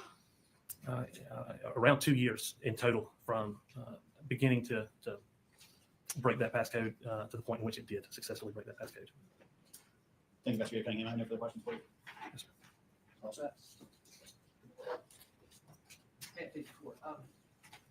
Investigator Cunningham, you testified on direct examination that you were asked to analyze or conduct numerous cell phone extractions in this case. Is that correct? Yes, sir. And I want to talk to you about a cell phone extraction that they didn't ask you about. Isn't it true that the lead investigator in this case was Investigator Sparkman. Is that correct? Yes, sir. And isn't it true that during the course of his investigation in this case, Investigator Sparkman seized a phone that belonged to, or more than one phone that belonged to Brad Post? Isn't that true? Yes. I'm sorry. And could you speak up? Yeah, I'm sorry. Yes, sir. Yes, sir. And isn't it true that you, pursuant to a search warrant, you conducted an extraction of at least one cell phone that Investigator Sparkman seized from Brad Post? Isn't that true? Yes. And isn't it true that this occurred in October of 2021? Isn't that true? Yes, sir. And is it true that this occurred after the passing of Christina Parcells? Isn't that true? Yes, sir. And isn't it true after you conducted an extraction of Brad Post's cell phone, you contacted a member of the Greenville County Sheriff's Office? Objection, Judge. Based on your previous rulings, line of questioning is improper. Your Honor, this overruled. Thank you. Yes, Your Honor. Isn't it true that you contacted Investigator Wayne Arnett with the Greenville County Sheriff's Office after you conducted the extraction? Isn't that true? I did not contact him, but I'm aware that other investigators were contacted. Yes. And isn't it true that your extraction was made available to Investigator Wayne Arnett? Isn't that true? I believe so. Yes, sir. And isn't it true that the extraction you conducted pursuant to a search warrant of Brad Post's cell phone fairly and accurately represented the contents of that cell phone as it existed in October of 2021? Isn't that true? Yes, sir.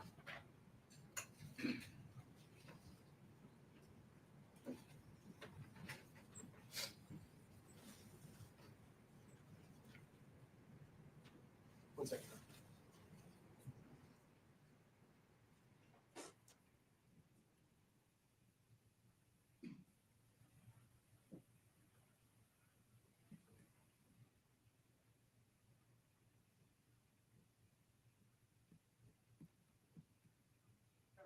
Questions I would ask that Investigator Cunningham remainers. Commissioner Honor. Investigator Cunningham, it's safe to say you downloaded several phones in relation to your duties in this case. Is that right? Yes, sir. Did you download Michael Mandel's phone? Yes, sir. Did you download Alex Field's phone? Yes, sir. Did you download Christina Parcells' phone? Yes, sir. The standard where electronic evidence is being gathered in any given case where it's needed? Yes, it is.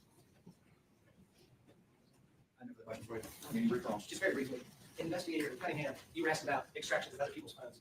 Did say Michael Manigault's extraction, did that extraction make its way to Investigator Wayne Arnett? I believe they were all made available to the investigators that investigated this case. I couldn't speak to specifics if one versus the other was unavailable. I believe them all to be similarly available. But you know that you testified earlier that your extraction of Post's device made its way to Wayne Arnett. You testified that earlier, is that correct? It's my understanding that yes, sir. Nothing further, Your Honor. Can you reread it? Nothing from say. You missed that down. Thank you, sir.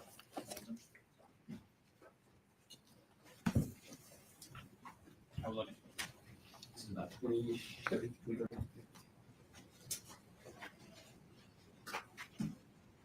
I am about to completely transform my house with the futuristic lighting system called Jellyfish Lights. And the so best part, weird. You're going to stay calls FBI agent Matt Fly. I just checked my payment. Everything.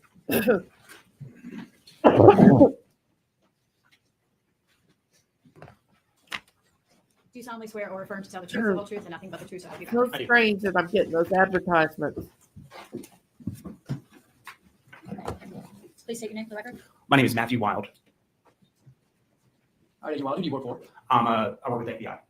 And how long have you been with the FBI? Almost 15 years. So are you an agent, special agent? I am. Right now I'm a supervisory special agent. I was an agent until at the regular agent level from like 2010 till 2021. And currently with the FBI, what are your main duties? So right now I supervise a group of agents and task force officers with the cellular analysis survey team. And what our unit does is analyze historical records from phone carriers, specifically for location data. And so I supervise that group, and then I also do some of that work myself. Now, in regards to your educational background, can you tell us a little bit about that? Sure. So I have a bachelor's degree in business administration with a concentration in accounting from Limestone College in Gaffney. And then I attended the South Carolina Criminal Justice Academy, the FBI Academy, and then I've attended additional training in relation to historical cell phone analysis as well. All right. So in relation to historical cell phone analysis, what kind of education experience do you have? Yeah. So in 2012, I went to a course. It was a CAST basic course where we learned how to read phone records that we get from Verizon, AT&T, or T-Mobile. We learned how to read those, compare the records to a list of all the cell phone towers, and then generate a very basic map to demonstrate where on Earth a device, generally where it's located in and at a certain date and time. And so I took that class in 2012. I used that technique in every one of my cases between 2012 and 2016, where I worked violent crime I was actually in the Baltimore field office, and I worked violent crime, working bank robberies and armored car robberies and all kinds of other things. And then in 2016, I was selected to go to the advanced CAS course, which is a week long, where we take a deeper dive into the records. We had a test at the end of that course. I passed, and I was selected to go to the CAS certification course. At that time, it was 4 weeks. The first week was about radio frequency theory. So we learned about how radio waves travel between a phone and the antennas on the towers. The second week, we met with each one of the carriers. So we meet with Sprint, Verizon, AT&T, T-Mobile. We get to talk to their records custodians. Those are the people that provide us the records. We also got to speak with their network engineers. So those are the people that design and maintain the network. The third week, we did drive testing. So I have a piece of equipment I can put in my car. I can drive around a cell phone tower, and I can tell how far that tower reaches. And then the fourth week, we did a moot court exercise where we were given a real case. We had to read the records, generate a map, go out, do a drive test, and then testify to it in court. And at the conclusion of that, I was certified as a CAS agent. Now, every year since then, from 2016 until 2024, I've attended the CAS recertification course, which is usually 3 to 4 days, where we go back and meet with all the carriers. We get updates on the technology. And so I've attended that every year since I've been certified. So you're referring to CAS. Can you tell us what CAS stands for and what it means? Yeah, so CAS is a cellular analysis survey team. And so our team is about, I think we're between 80 and 90 agents and task force officers located around the country, sometimes in different parts of the world. And again, we focus on learning and analyzing these records and using them in cases.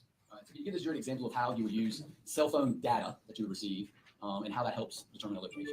Yeah, so a perfect example is like a missing person. A lot of times we get involved in missing persons cases, and we will go to the carrier and request the telephone records from them for the person that's missing. And then so we'll analyze those records. They give us a date and a time when the phone was used, as well as the tower and the sector, which gives us a general area of where the phone was used at. And then we're able to kind of direct resources into that area to try to locate that person's car, or locate that person's, that person, or God forbid we have to locate their remains. We do that on a daily basis. And so is basically, are you as good as the data that you receive from the carrier? Absolutely. Is there better data than some in relation to finding a more specific location versus a broad location? Yes, it just kind of, it's one of those things, it varies between the carrier, the time range you get the records in, all the types of data kind of vary between each one of those things. And how do you actually do the analyzation? So the records come electronically, usually in an Excel file or a text file. And so what we do, or what I do, is I take those records and I upload them into a Google-based mapping system. And then I can snip and make maps to display the general area where the phone was located at those times. Now, in addition to using cell tower, cell phone tolls, or cell phone tower information as to a specific phone, can you use the actual phone itself to help determine locations of that phone? I can. So sometimes when a phone is downloaded, location data is obtained off of that device. It's processed through Grakey or Cellbrite, and then I can use some of that data in what I do to historically locate where that phone was during the time that we're interested in. About how many times have you downloaded or analyzed cell phones? So the downloading and analyzing cell phones, probably 40 to 50 times. I have downloaded hundreds of phones. The analyzation of the location data, probably 40 to 50 times. And how many times have you been qualified as an expert? Over 150 times. The state moves to qualify Special Agent Matt Wild as an expert in call detail record analysis and cellular technology. Call detail record analysis and cellular technology. No objection. All right. He will be qualified as an expert in call detail, record analysis, and cellular technology. Ladies and gentlemen, normally a person cannot give opinion testimony, and when a person testifies, they must testify to what they either saw, or they heard, or they sensed by smell. However, there is an exception when someone is qualified because of education or experience, and they are permitted to give their opinion in certain areas if the court qualifies them that way. This witness will be qualified in the area of call detail, record analysis, and cellular technology. To give an opinion testimony in this area, however, that does not mean that you must accept the opinion, but it is evidence for you to use in any way you see fit and give the weight and credibility that you believe is appropriate. Please proceed. Thank you. Agent Wild, were you asked to help analyze the data location, cell phone data location, and cell phone of Zach Hughess? Yes. So how did you obtain the information? What information did you obtain in your efforts to analyze it? So from the solicitor's office, I obtained the phone records in electronic format, as well as the cell phone download was in an electronic format. And then with the download, I had to go in and pull out the location data so I could look at it and do what I do with it. And as far as pulling it from the cell phone, what software do you rely on to help you read that information? I used Cellbrite. I believe it's called Cellbrite Reader. It's just like it's another version of Cellbrite Physical Analyzer. And what does Cellbrite Reader do? So it grabs the raw data and it kind of processes it, or it does process it into a usable format. And again, it splits it out. So if we just have like a big bucket of data, it just spits it out into images, text, I just said images, pictures, videos, text messages, phone call logs, location data. It kind of splits it out into all those categories. So I took the raw data, I put it in Cellbrite, and then I took the location data and then I exported that out because that's really what I was focusing on. And then when you look at the exported location data in this particular case, you just take it at its word, or do you do some underlying analysis to verify its authenticity? Oh no, you can't just take it at its word. So the location data is sourced from multiple different places on the phone, depending on what kind of applications you have running or the user has running. So it kind of splits it out into different chunks, and there's different parts that are more reliable than other types. And so I try to focus on the most reliable data set that I can. Now, in preparation for your testimony today, did you create a PowerPoint describing what you did with the cell phone data from Zach Hughess and actually the download of Zachary Hughess' cell phone? Yes, sir. Right. I'm going to show you.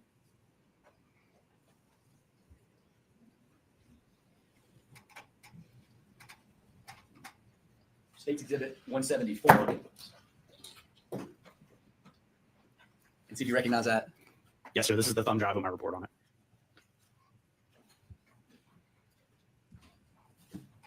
State moves 174 in evidence.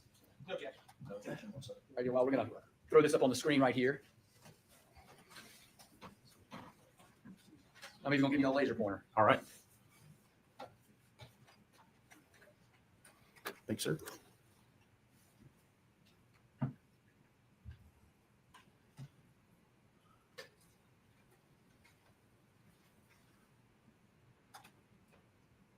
I think I'm gonna start cutting carbs. I need to drop my belly fat. Here's the most interesting weight loss fact I learned in the last decade. Back in the gladiator days, I thought intense workouts, strict diets was the only way. But now I know. I'm gonna, after we finish today, I'm gonna log out of my account and log back in, see if that fixes it. Because I checked my payment and it's good, so it's very odd.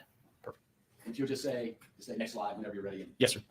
Mr. Ofer, click it for you. All right. We can move on. So you prepared, is this the presentation that you prepared for this jury? Yes, it is. And so what are you attempting to share with this in general with this jury? In general, I'm going to share the general location through cell phone records and the cell phone download of the device associated with Mr. Hughess during certain time periods that are relevant to the case. And again, so it's two pieces of data. It is Mr. Hughess' cell phone records. Yes, sir.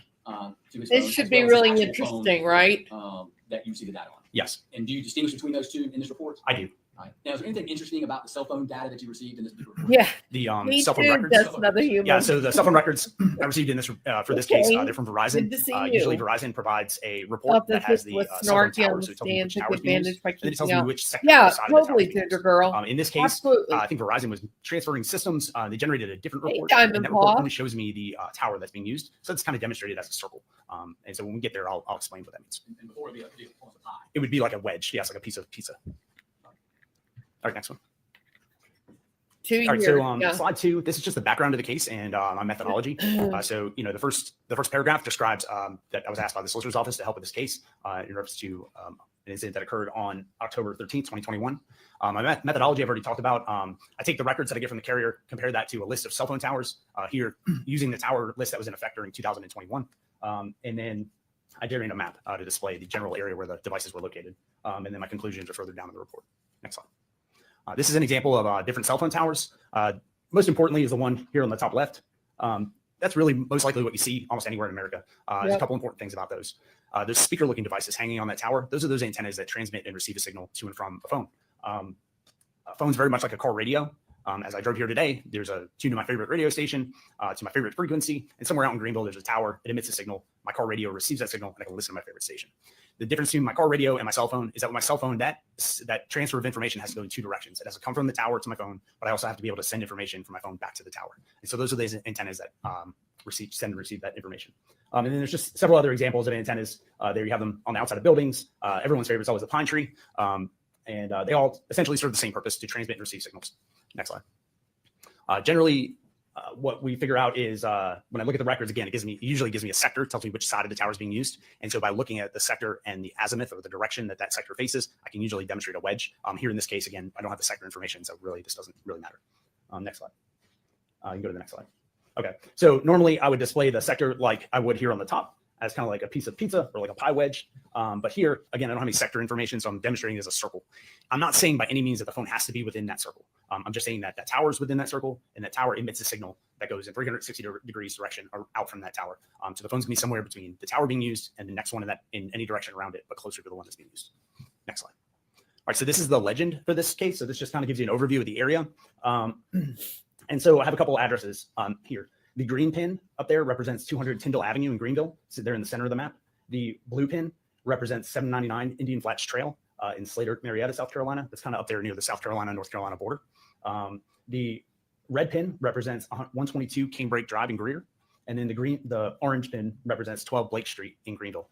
Every one of those red dots you see on the map represent a Verizon cell phone tower. Next one. So this is showing the activity here on Verizon telephone number 864-894-0020. And it's showing the activity on June 30th, 2021 at 1:24 a.m., so 1:24 in the morning. And this is showing activity in and around in Greenville, South Carolina. Now the Verizon records here, I'm relying on the phone to be able to make and receive phone calls to obtain a record. Later on in the report, we'll have some data records that kind of help fill in some gaps. Real quick, Your Honor, so, I'm sorry. I'm gonna show you States Exhibit 1. And what is the date on States Exhibit 1 up here? Oh, the date on the top right there is Wednesday, June 2021. So June 30th, 2021. All right. And so where was Zach Hughess? Free cookie for life. I wish you could smell this right now. Growl. Oh man, Cook Uni delivers Makes me so fresh. mad. never I'm so sorry, you guys. Wednesday, June 30th, 2021. In the early morning, it was using a tower in the area of downtown Greenville. Aborted. Next one. Vicky's This number slide, 20. slide 9, I hope showing the you activity guys between all July put 4th, your number in the 2021 and July 11th, chat. 2021. You got to hit And the again, thumbs the up phone to during get that your time, these are number. all phone calls. And, Okay, I've the phone I've during had that it time for is, several using days. towers in It's and around actually Knoxville, trying to Tennessee. get better, I think. All right. So I'm going to show you States Exhibits 2. What is the date on States Exhibit 2? That is July 8th, 2021. And States Exhibit 158 is also July 8th, 2021. And where are those mailed from? Knoxville, Tennessee. Both of those? Yes, sir. So July 8th, 2021, Zach Hugh's phone was located in and around Knoxville, Tennessee. Yes, sir. All right, so this next slide, this is showing activity on October 11th between 9:44 a.m. and 11:18 a.m. These are data activations. So they're not phone calls, they're not text messages, they are all the other stuff that's going on a phone in the background. And so sometimes they generate a record. They tell me the cell phone tower that was being used, how long that session is, and so I'm able to demonstrate it here. And so here, between 9:44 and 11:18, you can see that phone's using towers just to the northeast and to the south of the 799 Indian Flats Trail address. And what is that date? That is October 11th, 2021. So would that be consistent with Zach Hugh's phone being near 700 Indian Flats Trail? Yes. All right, and then this next slide. So now we're showing the location data from the physical download of the phone. And so this is showing that same day, October 11th, there was a location data point right there at Indian Flats Trail between 10:06 a.m. and 10:54 a.m. And what is that? That's October 11th. So it's the same date as the previous slide showing the cell site activations. So that's 2021. Yes, sir. Next one. So now this is October 12th, 11:14 a.m. to 12:18 p.m. Again, these are data activations showing activations right there near Greenville Technical College, basically southeast of the 200 Tyndall Avenue address. And that is October 12th? Yes, sir. Next one. These are the Cellbrite, these are the location data hits off of the physical phone. Again, 10:25 a.m. to 12:23 a.m. on October 12th. And there are some specific activations showing the device near the Tyndall Avenue, specifically between 10:47 a.m. and 12:01 p.m. And then there's two others, one to the south and one to the north. Next one. This is October 12th, 2021, between 12:31 and 1:21 p.m. The first one, 12:31 to 1:07 p.m. is consistent with being in the area of Tyndall Avenue. And then the second one at 1:18 to 1:21 is consistent with being at 12 Blake Street in Greenville. Were you ever made aware of this? I think it's 12 Blake Street. I did. I understand that's Mr. Mello's address. Next. So now the next one is, this is showing, again, October 12th, between 1:59 p.m. and 2:34 p.m. So again, these are all data hits, and you can see the phone's using towers to the north of Greenville, not quite all the way to Marietta at that time. And then the next activation, voice call, is on October 14th. And the next activation is on October 14th. Okay, so in regards to voice data, you have it on October 12th. I do. And then when's the next voice call? On October 14th. What is a voice call? What does that mean? So that's an incoming or outgoing call. Is that how you receive the location data? It is. There is some data records on October 13th that I did not include in my presentation, but they are consistent with the activity we're getting ready to see. Gary, go on! my God. I got it, coach. I got So sorry, y'all. Next. So this is October 12th, 6:56 p.m. till October 13th, 1:30 a.m. and showing the phone consistent with being in the area of Indian Flats Trail in Marietta. So Zachary's phone, this is October 12th. This is. All right. And what are the dates in which he is at the Indian Flats Trail? So this is showing the evening of the 12th into the early morning of the 13th. So what time is the last data point for on the 13th? 1:30 a.m. It's 1:30 in the morning. Yes, yes, sir. And then this is the next activation. This is the next activity on that download report, and it's showing 2:42 p.m. is the first hit, which is showing in the area of 200 Tyndall Avenue in Greenville. All right. So the last data point that you just had up there was 1:30 in the morning of October 13th, and where was that located? In Marietta. And the next data point that you have for Zachary's phone or his cell phone records is at what time? So for this phone, it's at 2:42. I did have some activations on the data side earlier. Just earlier about I think they were 2:34, and it was north near Furman University. And that 2:42, that'd be consistent at being a little north of downtown Greenville at 2:42. So 2:42 would be consistent with being south of downtown Greenville. South. Yeah, 2:34 would, I believe it's 2:34. It was north of downtown Greenville. That's correct. Next one. And then this is showing the activity 9:07 p.m. to 4:07 a.m. on the 14th. So this is the night of the 13th going into the next day. And there's activity, let's see here. 9:07 is that box up in the middle between 9:07 and 9:32. Then 9:43 to 11:13, the phone is over there to the east side of the airport. And then 11:25 p.m. on the 13th to 4:07 a.m. on the 14th, the phone is consistent with being in the area of Tyndall Avenue. So that's the night of October 13th, 2021. Yes, sir. Into the morning of the 14th. And next. And then these are the voice calls on the 14th. So this is 12:57 a.m. to 1:02 a.m. And you can see the phone is there over on the east side of Greenville, kind of near the airport. And that's it.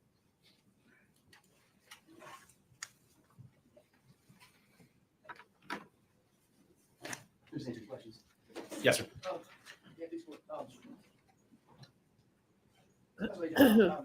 want to talk to you about your expertise in cell phone technology, just in general. And that's one of the areas you've been qualified as an expert. Is that correct? Yes. You had talked about conducting numerous downloads or extractions of cell phones in your career. Is that correct? Yes.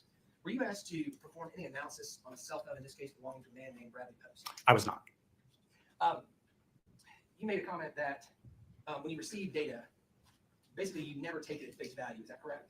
Or you don't take it or assume it's accurate. Is that correct? I mean, just because we get data on a spreadsheet, location data on a spreadsheet, I don't take it 100% at its face value. There is a skill and experience and knowledge that goes into parsing through that data to find the most accurate points. I want to talk about, in your experience analyzing cell phones, have you had an opportunity to conduct extractions involving images on cell phones? Yes. And images on cell phones also have data oftentimes accompanied with those images. Is that correct? Or in conjunction with those images? I mean, the image itself is data, right? But yeah, no, you got it. Let me be more specific. Okay. Metadata. Oftentimes there is metadata associated with images on cell phones. There could be, yes. Will you tell the jury what is metadata? It could be like the date and the time the phone was taken, the device that it was used, that the device that took the picture, maybe the orientation, whether it was in landscape or portrait mode, and then possibly I've seen location data associated with those images as well. And sometimes, depending on the cell phone extraction and the cell phone itself, you'll have some metadata, you won't have metadata. Is that correct? Correct. There's no, I wish it was more black and white as to a definitive yes or no, but unfortunately, because of the multiple types of phones out there, the multiple types of continuously changing operating systems, and then on the law enforcement side, the software that we use constantly changes. It is impossible for me to, if you presented me with a device and operating system and whatever we were using for me to sit here and say 100% yes, we could have got that or didn't get that off the device. And if you were analyzing or looking at it, for example.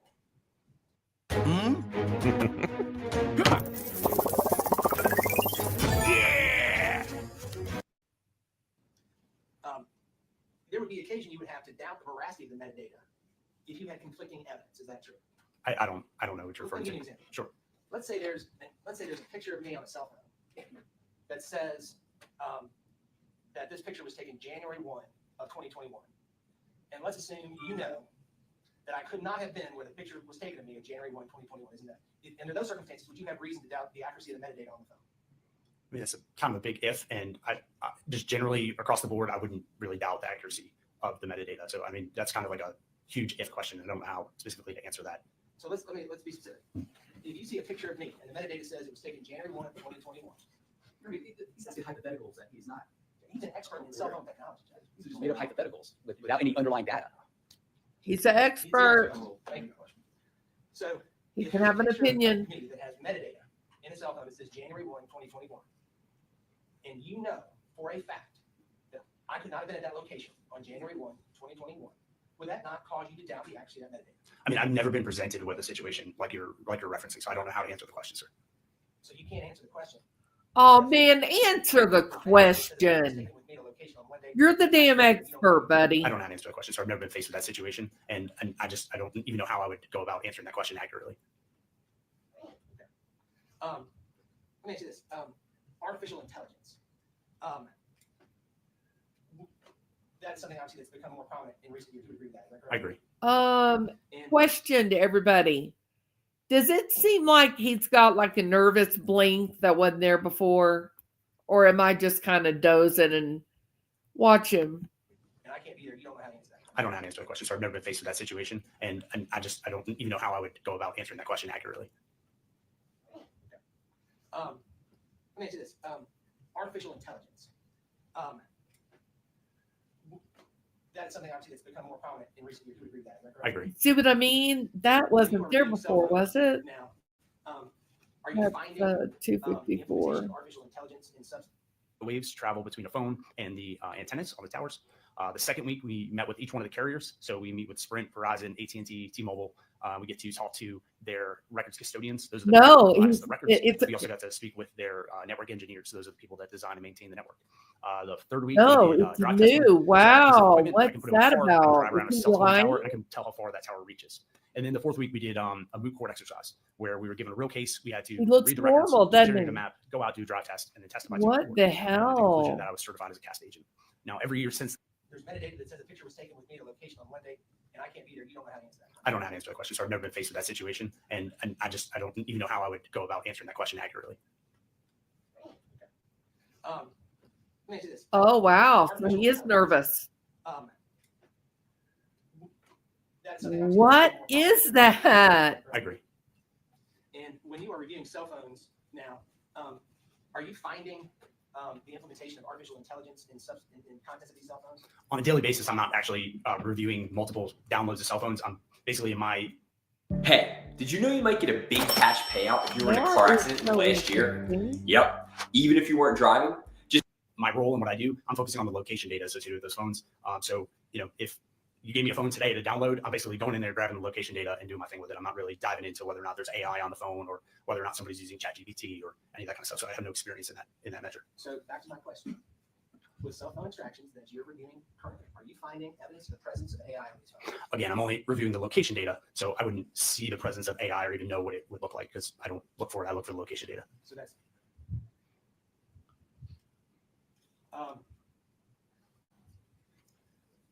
what are some reasons why metadata associated with images could be inaccurate?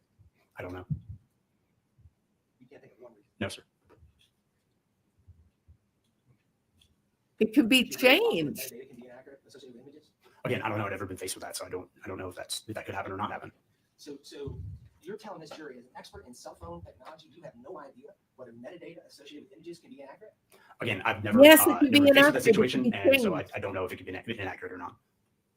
I'd expect it to be accurate. In the times I've used any kind of metadata, it has been consistent with other data sets, such as the location data. Well, associated he with the phone just that was blew taken. his So, in my view professionalism and the out of the experience I have with water. it has never been inaccurate. Wow. It's always been accurate. How many cell phones have you analyzed? I mean, I've downloaded hundreds of phones. But for location data, I've analyzed probably 40 to 50 phones. Again, I'm not diving into the pictures on all those phones because my role specifically is to analyze the location of where the phone was located, not look at the thousands of images on the phones that I'm downloading. So you're telling this jury that in all the phones you've analyzed, you've never seen a picture on a cell phone with the wrong date? I'm focusing on the location data 99.9% of the time, so I'm not ever really looking at the photos and diving into it that deep.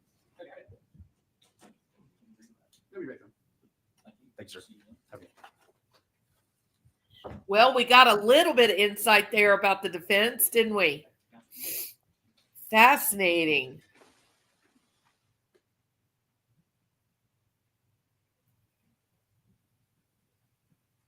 Wow, that was really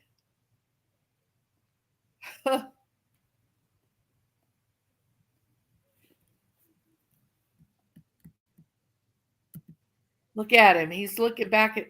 Boy, everybody got upset, didn't they? Who's he looking at?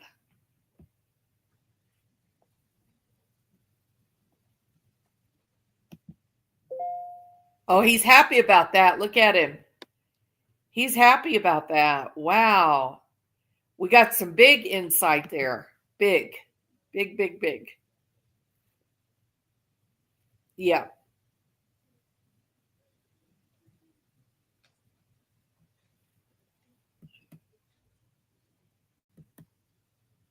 So hard to understand how this guy got himself involved in this mess. All right, ladies and gentlemen, we are going to break for lunch. I'm going to ask you to return at 2 o'clock. And again, please do not discuss this among yourselves or with anybody or do any research. I know y'all heard that from me before. All right, y'all enjoy your lunch. Thank you.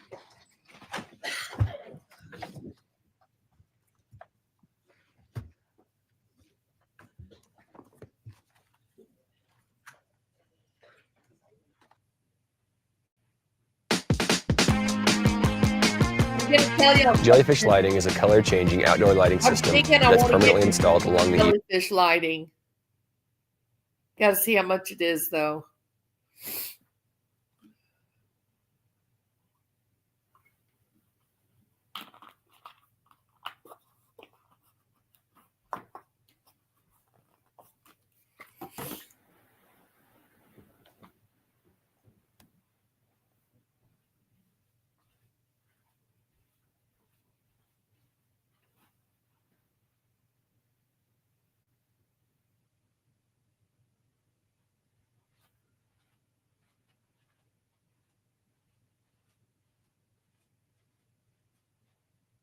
Please, the court. The state calls Michael Land.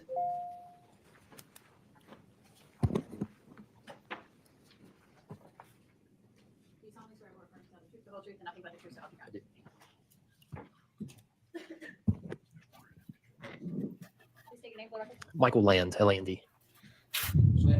The Greenville County Sheriff's Office. How long have you been with them? About 7.5 years. What are your main duties? So I work in the intelligence unit where we do processing of all sorts of electronic data and any kind of investigative work to help with a wide variety of cases. And did you get asked to try to verify the internet address of the Winds Mountain House? I did, yes, sir. How did that happen? So this was back November 1st of 2024, so last year. I was asked to drive up to the Indian Flats Trail, and we used an Android device that pretty much just scans, just like a phone does, Wi-Fi addresses, Wi-Fi networks that are available, and it logs them. That way we could log what different networks were up there, and the Wind Wi-Fi was one of the networks identified. So how were you able to identify it? So it, when you scan, just like if you're driving down the road on your phone and it might pop up, say, Starbucks or McDonald's Wi-Fi, it works in the same way. So this showed Wind Wi-Fi it displayed the name for it. So did you just park on the street and look to see what available networks? Right, yeah. So just driving up the street and it automatically pops up. Right. And how do you spell it? It was spelled WINNWIFI. And were you in close proximity to that Indian Flats Trail Mountain House? Yes, sir, on the road, just at the end of the driveway. Answer your questions in there. Good questions. Thank you.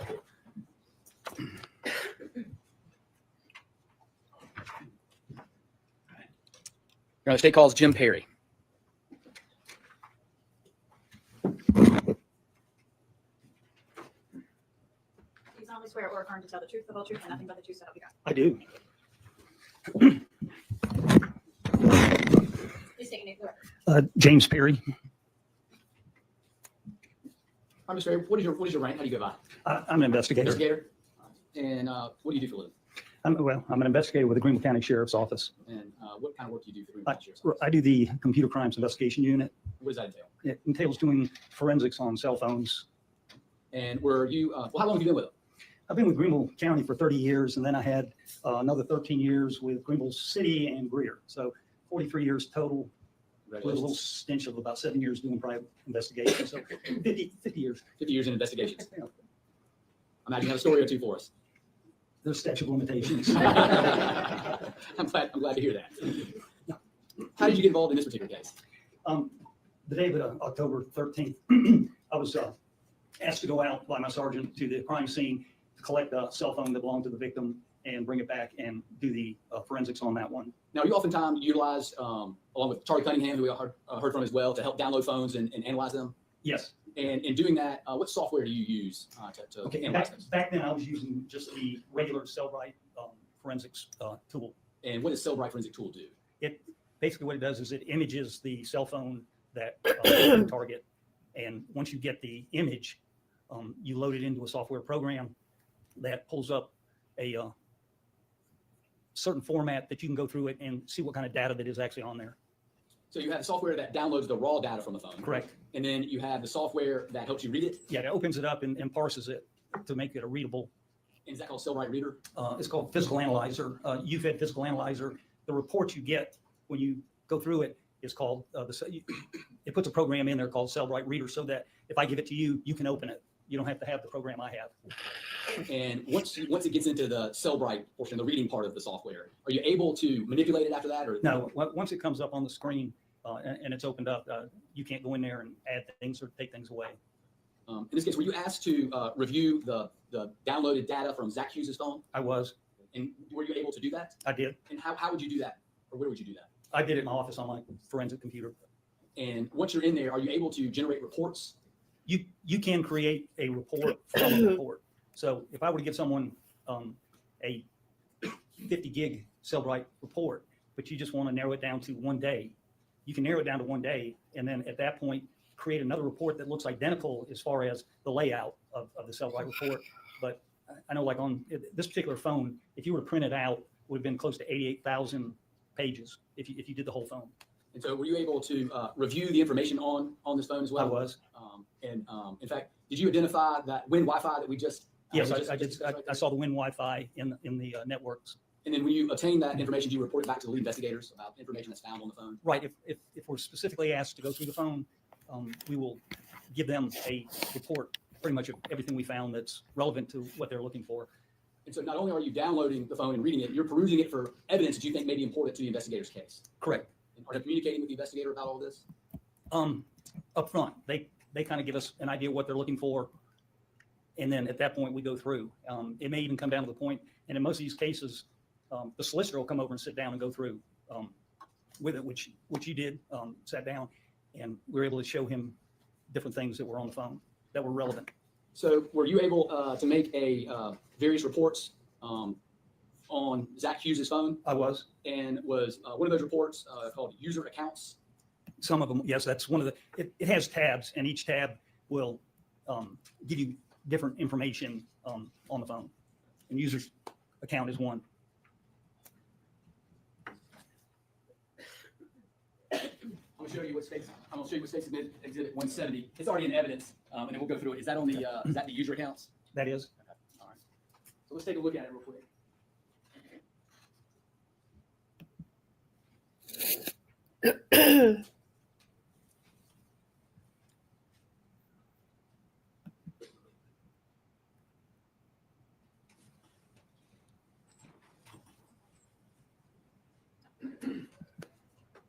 So up at the top right here, is that how we're identifying it as user accounts? That is correct. All right, so what is user accounts going to show? I mean, it'll show if they have a WhatsApp, a Facebook page, it'll identify those and actually sometimes give you the information you need to, if you need to send off a legal process for that account. All right, so I'll refer you to column number 3, for example. What is that? I'm sorry, column. Yeah, column, looking at the numbers on the left side. Oh, okay. Yeah, so number 3. Okay. That's ZachDavidHughes@gmail.com. And so is that the information that would have been put on this report from that phone? That's correct. So what does that tell? What does that tell you, me, or whoever's looking at this thing? It just tells you that one of the users on that phone has an email account of ZachDavidHughes@gmail. Okay. What about number 6 and 7? SDGpiano@Yahoo, and then the Beethoven Odyssey@gmail.com were additional accounts that were on that phone.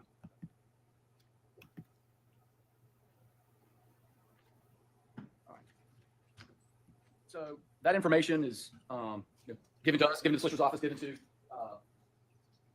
investigators to help identify whose phone that is. It helps, yes. Okay. All right. So are there additional reports called device events? There are. All right. What's a device events report? The iPhone will pick up an extremely large amount of activity that you're doing on your phone every day, it will show if you turn the device on, if you turn it off, if the screen comes on, the screen goes off. If you rotate it from the to landscape mode or portrait mode to landscape, it tells that you did that. It's a treasure trove of information of what's going on with that phone in the hands of the user. And do y'all use this as investigations to help determine what that phone was doing during a certain amount of time? Correct. And is it able to tell you certain things? It is. Will it tell you when the phone's plugged in or unplugged? Correct. For example. And did you run a report on Zach Hughess' phone for device events? I did.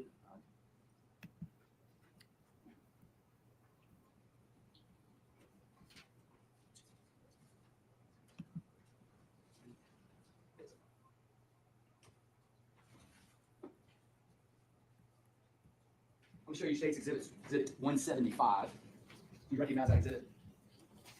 Yes, this is a copy of the device events For Zach Hughess' phone. Your State moves 175 into evidence. Objection. Objection. All right.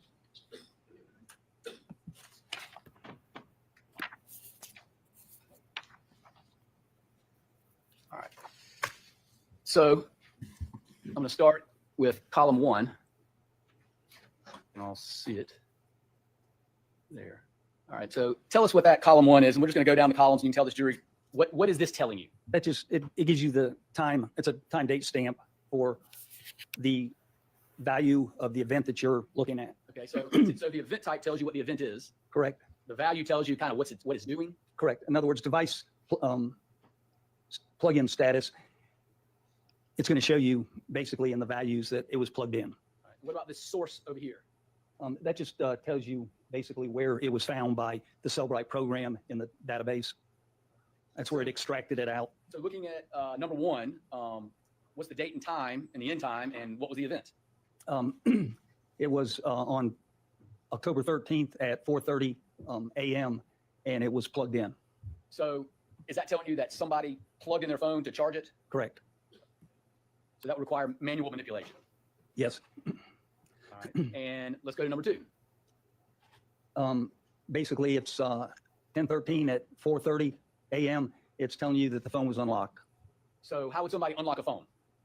Usually either Face ID, thumbprint, put the passcode in. One of those usually would be the way to do it. Would that mean the phone is in somebody's hand? Right. Or being manipulated by a person? Correct. All right. And so number 3? At 5:56 a.m. on the 13th, it's telling you that the phone was unlocked.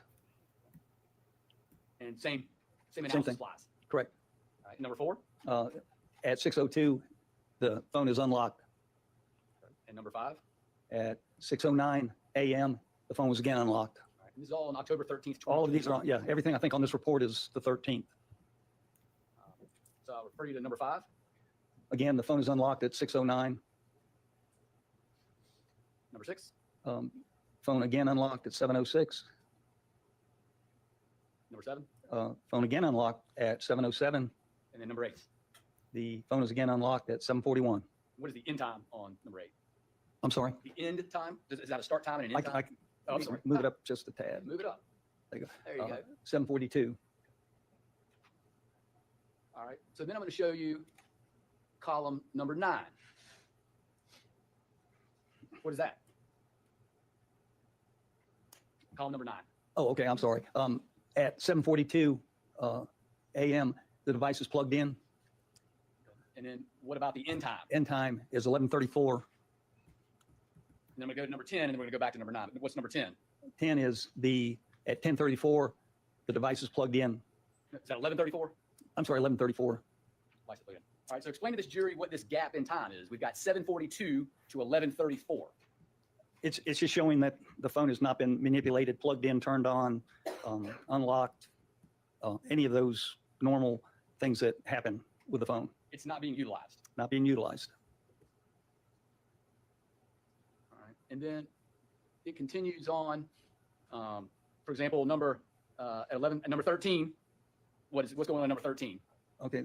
At 11:35, you're having a orientation change of the phone to landscape. Means he was looking at it like this, turned it and was looking at it in that mode. So that would require physical manipulation of the phone. Correct. Go from a vertical phone to a horizontal phone. Correct. right. And then for time's sake, does it just continue? What about number 16? 16 at 1:21 p.m., the output speaker is turned on. And what time was that? That was at 1:21 to 1:41. And then what about number 17? Change of landscape at 1:21. And again, number 18? You have another orientation landscape at 1:41.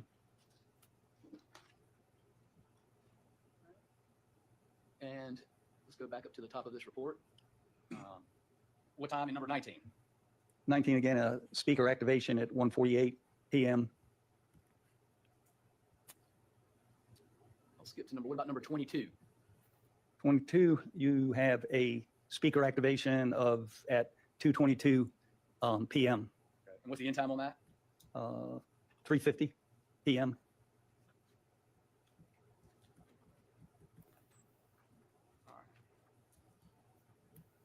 And so I'm going to take you to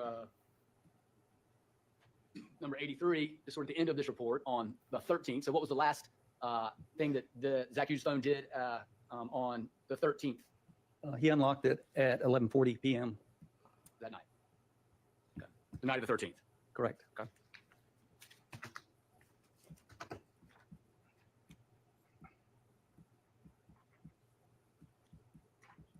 All right. Did you have the occasion to print out any more reports?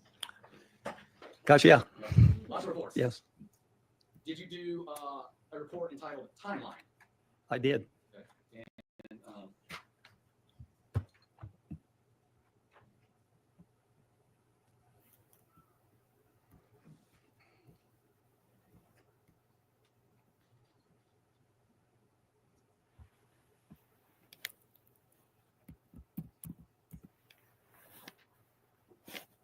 show you States Exhibit 176. Do you recognize that report? Yes, that is a timeline. Is that timeline for application and usage log? Correct. Your Honor, State moves 176 in evidence. No objection. Objection 176. All right. So I'm going to show you. You can just tell us about the number one line and what that means and what time. Just that application usage log stating that on 10/13/2021 at 7:06 a.m., the application usage log, he was logged in to his And what is the description? VPN, Express VPN. What is that? VPN is just a way of a private logging in to the internet. And so what is application usage log? Application usage log, it's just what it says. It's the usage of that particular thing on that day. Is it say the usage of a particular app or an application? Correct. Okay. And so it tells you when you use a certain application or if it, let me ask you Correct. this, if it's not on there, that means you're not using it. Is that correct? Most likely, yes. So I'm going to show you number 6. What is the application usage log? That's 10/13/2021 at 7:07 a.m. And that's the Express VPN. All right. Is that the last application usage log on Zach Hughess' phone on the 13th? It is. Did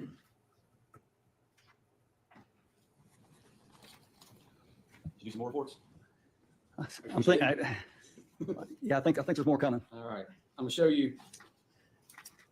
I'm going to ask you about what about an application report from the Cellbrite regarding wireless networks? Correct. All right. Will that show what wireless networks you connected to along the way? It will.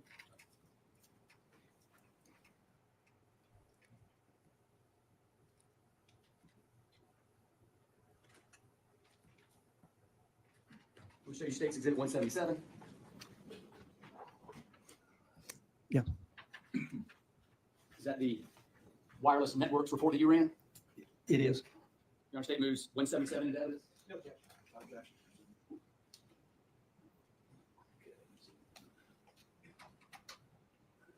So what is the wireless networks report? I'm sorry, what now? What is the wireless networks report? It shows when somebody connects to a wireless network that's available to them. All right. I'm going to refer you to line number 3.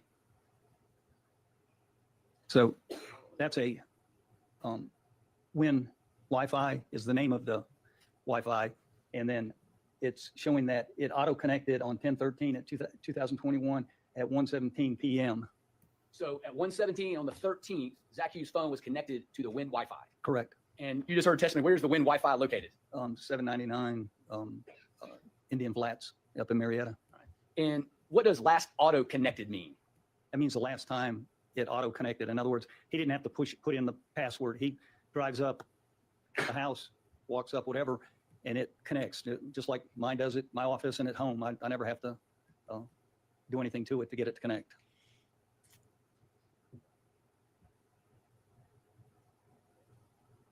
All right.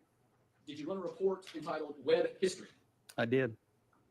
And what is Web History going to show you? It's just the where he goes on the web during any particular time.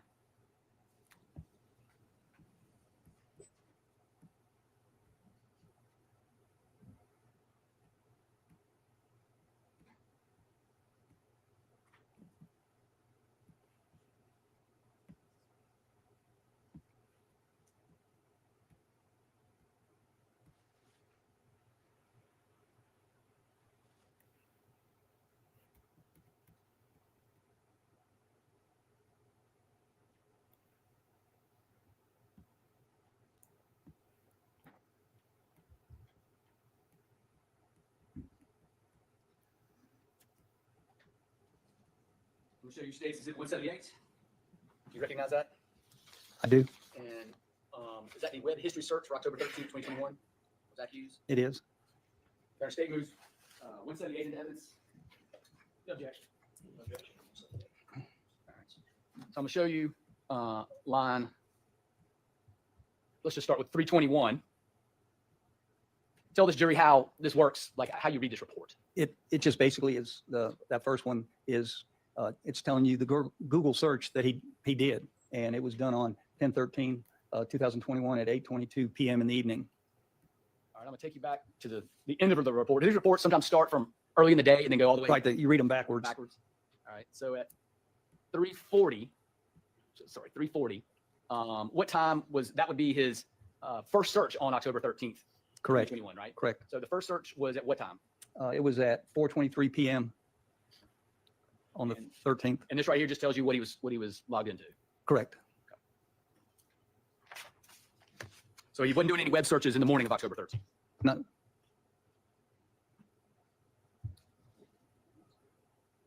Were you able to run a report called call logs? I was. And what is the call log report going to show? Basically, the call log shows you the calls that he received, made. It usually gives you the duration that the call was.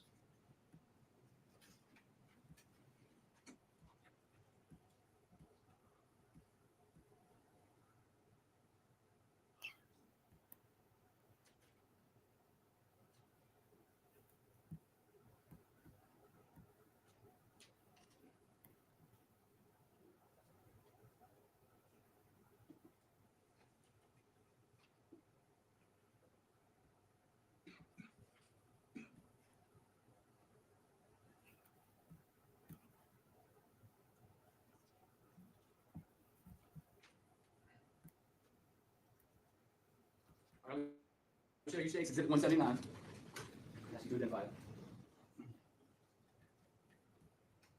This is the call log for the 13th. Zachary's phone? Correct.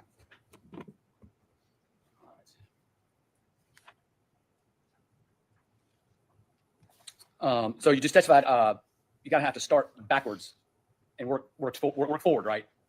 Is that the easiest way to review these? Yeah, if you're wanting to do it in a chronological order. Okay. All right. So we'll start with 16 and 17. What are the dates there? Okay, those are on October 12th at 3:05 p.m. and 6:55 p.m. On the 12th. 12th. Those were on the 12th. All right. And then moving on columns 15 and 16. Sorry, 15 and 14. Let's go to 15. Okay, on that is a incoming call received from John Mello on 10/12/2021 at 7:01 p.m. Duration is an hour and 53 minutes. All right, so that first number up here, whose number is that? That would be the number of for John Mello's account. And then what is this number right here? That would be the number associated with Zach Hughes's WhatsApp. And that is using WhatsApp. Mhm. Phone calls through WhatsApp. You can. And what was the duration of that call? 1 hour and 53 minutes. On Every October time, 12th? Vicky. Correct. Every What time? time. 7:01 p.m. That's 7 o'clock at night. Correct. Oh my God. What about column 14? Ezaleel. That's a So call sorry. from Zach Hughes to John Mello. It's an outgoing call. It took place also on the 12th of October at 8:54 p.m. and it was 2 minutes and 19 seconds. So that call was at what time? 8:54 p.m. And then going to column 13. It's a call from Zach Hughes' WhatsApp account to John Mello's WhatsApp account. It took place on 10/13/2021 at 3:50 p.m. and it was 1 hour and 20 minutes.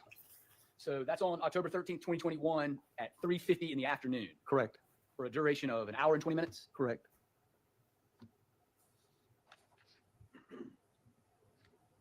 And then number 12. Number 12 is from John Mello to Zach Hughes, 10/13/2021 at 7:01 p.m., 14 seconds. And then number 11. A call from Zach Hughes to John Mello on the 13th of October, 7:15 p.m. for 19 minutes and 46 seconds. And then I'll refer you back to number 8. Call from John Mello to Zach Hughes on 10/14 at 2:05 p.m. for 22 minutes. And so that's the day after the murder. Correct. And then what about number 7? It's a call to Max Hyde Law Firm on the 14th of October at 2:10 p.m. for 2 minutes and 39 seconds. And what about number 6? It's a call to Isabella Mello on 10/14/2021 at 2:16 p.m. for 34 seconds. And then number 5. Another call back to Max Hyde Law Firm at 3:44 p.m. on the 14th of October, 2 minutes and 23 seconds. And then number 4. Can you pull it down just a tad? Okay, there you go. It's a call from Isabel Mello incoming to Zach Hughes on the 14th of October at 3:46 p.m.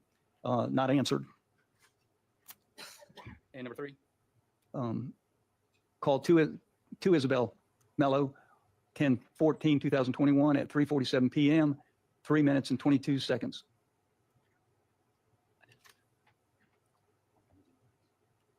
Our state moves 179 into evidence. I may have forgotten. It's been a while. It's a lot. I'm sorry. I get in my groove. No objection. Like you, 179 comes in. Take it down to the last report. Thank you.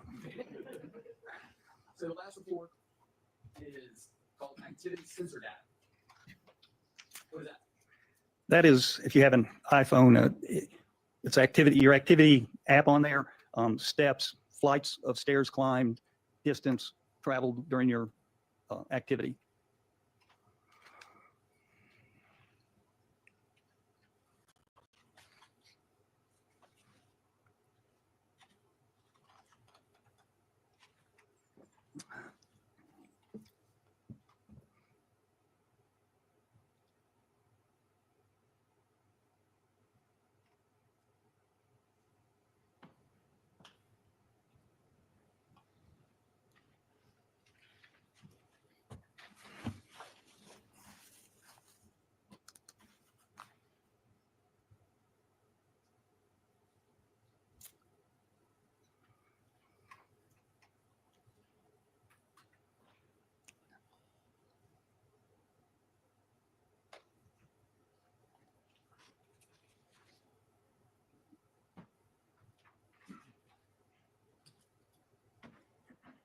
Investigative parent, show your state's exhibit 180. You recognize it? I do. So the activity sensor data. It is activity sensor data. State moves 180 in evidence. No objection. Objection 180. All right. And again, if you want to start beginning of the day, work backwards. So I'll start you with page 6 of the report. I guess that's it. All right. So explain to the jury the first column there, or columns. Okay, the first column 16 is showing that the time frame between 6 a.m. or 5 a.m. and 6 a.m. on the 13th of October, the activity that took place during that time. So on down here at the bottom on 10/13 at 5:39 a.m., it says distance traveled. Correct. So what was the distance traveled at 5:39 a.m.? 51 meters. And then at 5:57, how many meters were traveled? 4.23 meters traveled. Now, I'm certain that for your phone to register this information, you have to have it on your person. Correct. If it's sitting on a table when you're walking around, it's not going to magically No, it's not going to pick anything up. No. So let's go to from, I guess, the time frame 6 to 7 o'clock. 6 to 7 o'clock on the 13th of October. Between that period of time, the actual breakdown of when it actually took place was the distance. Which one do you want first? Speed. Okay. Steps were at 610, 611. You got a one flight of stairs.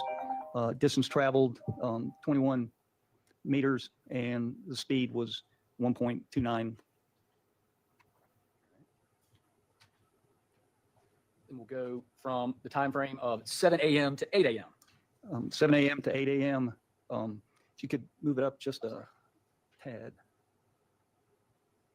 Okay, from 7 to 8 o'clock, you had two flights of stairs climbed.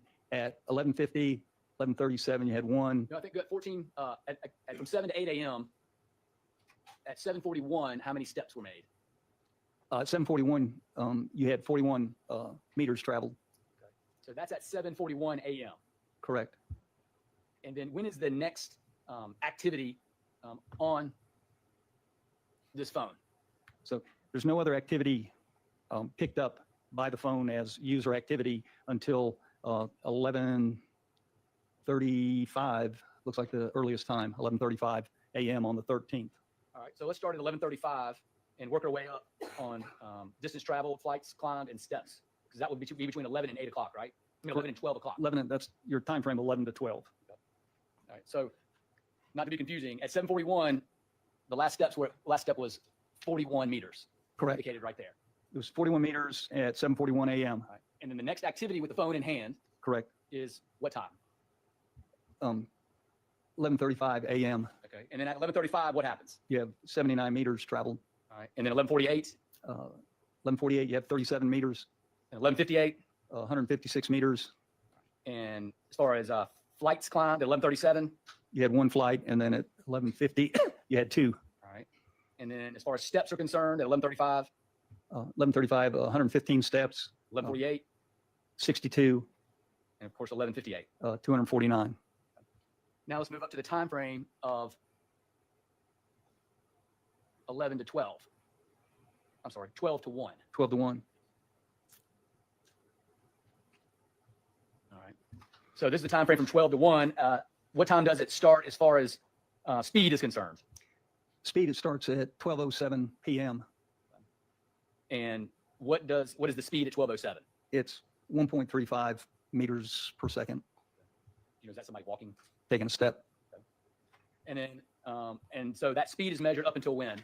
To 12:59, 47 seconds, just shy of 1 o'clock. So what about from 12:08 to 12:57 on distance traveled? You have, at 12:08, you got 316 meters. At 12:18, you have another 88 meters. 12:23, 33 meters. 12:33, another 211. 246, 211, and then at 12:58, you have 229. And then flights climbed? Flights climbed, you have one flight recorded. And then what about your steps from 12:08 to 12:57? You have 477 at 12:08, at 12:18, 138, 12:23, 51, 12:33, 343, 1246, 340, and at 1257, 359. So would that be consistent with somebody, say, cleaning their car and walking around the woods? Which you're on. And then I'm going to go to number 16 at the bottom there. What is that time frame? Okay, you got from 5 a.m. to 6 a.m. on the 13th, and that is distance traveled is 51 meters at 5:30. Exactly, 9 Martin. a.m. Yeah. At 5:57 a.m. You have Hi, dreaming of 4.23 blue skies. meters Good morning. traveled. Then stepwise at 5:39 you have 68 steps, and at 5:57 you have 9. All right, and I jumped ahead. I'm gonna go back to the areas of 1 to 2, 1 p.m. to 2 p.m. on the 13th. Again, and you can just summarize Investigator Perry for 10:13 at 1 o'clock to 2 o'clock. You have a distance traveled 515 meters, 3 flights of stairs climbed, and a maximum speed of 1.3 meters per second.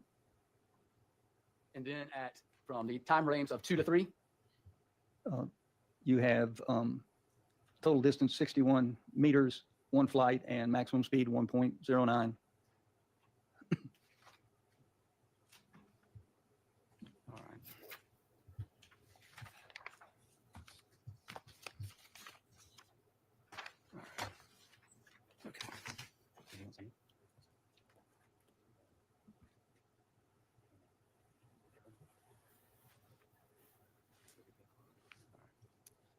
Investigator Perry, if you'll just answer any questions the defense may have.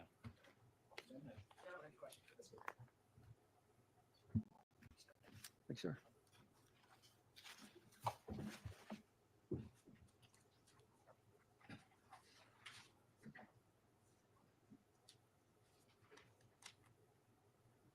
Next witness is going to take a hot minute. I don't know if you want to take an early break. And we'll take an early break. Go back to the jury room. Answer call.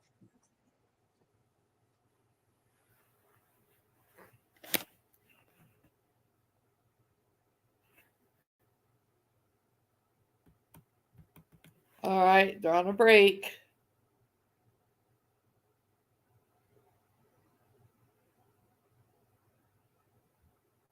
Jared Sparkman. Investigator Sparkman, with whom are you employed? Greenville County Sheriff's Office. And how long have you been with the Greenville County Sheriff's Office? Since 2016. And what is your current role there? I'm the sergeant of the homicide unit. And what is your prior employment history with law enforcement? After I graduated from the University of South Carolina in 2008, I began my law enforcement career with Anderson County Sheriff's Office in 2011 after I graduated the Criminal Justice Academy. I was there until 2016. I went to Greenville County Sheriff's Office in uniform patrol. I was in uniform patrol for about a year. I went to work in the white collar investigations unit. From there, I was promoted to the rank of Master Deputy in the armed robbery unit. I was there for a period of time, and then in 2020, I went to the homicide unit. I was there until 2023. I got promoted to the rank of sergeant. I went back to uniform patrol. I was there for a few months until a sergeant position came open in homicide, and that's where I currently am. I have attended multiple advanced homicide classes. There's a 2-week class that the University of Louisville puts on. It's a very prestigious class. Multiple other week-long classes for homicide investigations, along with other advanced week-long classes such as shooting reconstruction, interview and interrogation, classes like that. And are you one of the lead detectives or investigators in this case? Yes, sir. And how did you become the lead in this particular case? So on October 13th, 2021, it was a Wednesday, around 11 o'clock, I was at my desk at the law enforcement center. I was made aware that there was a homicide in Greer. I was deemed to be the lead investigator on the case. I was tasked with being the lead investigator on the case, and then I responded to the scene. All right, so tell this jury about responding to the scene and what you saw and what you do. When I got there, I meet with uniform patrol, get as much information as I can from them. For a homicide investigation, there's a lot of things that need to be done and a lot of things that need to be done fairly quickly. So I delegated tasks. What about, do you assess the scene and meet with different parties to figure out the situation? Yes, sir. So one of the people that was on scene was Bradley Post. I know Bradley Post arrived in a small red Mercedes sports car. I was advised that he found his fiancee, Christina Parcell, deceased in the house. And then Mr. Post then went back to the law enforcement center to be interviewed while I remained on scene. And are you gathering sort of background information about the victim and the residents of everyone who's living there? Yes. That house was lived in by Christina Parcell and her sister Tina, along with Christina's daughter Ida. The I know that doing some other background investigations at the house that there was priors for harassment and stalking that Ms. Parcell had filed a complaint on. And do you then start deciding how you're going to attack the case? Yes. So like I said, we delegate tasks. One of the first things that I like to do that's important because it's time sensitive is capture cameras.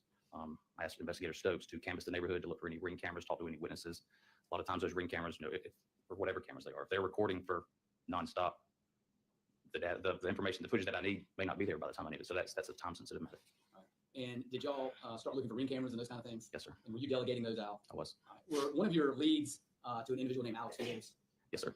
And did you talk with him about any relationship to this case? I did. And was it standard policy for you when you talk to somebody at this early in the stage, would you take a DNA sample of them? Yes, at this point, we didn't have a lead. We didn't have a good lead. So anybody that we come in contact with that we feel like has a connection, we get a DNA sample. I'm going to show you what's marked as State's Exhibit 181 and ask you if you can identify that. Give me over.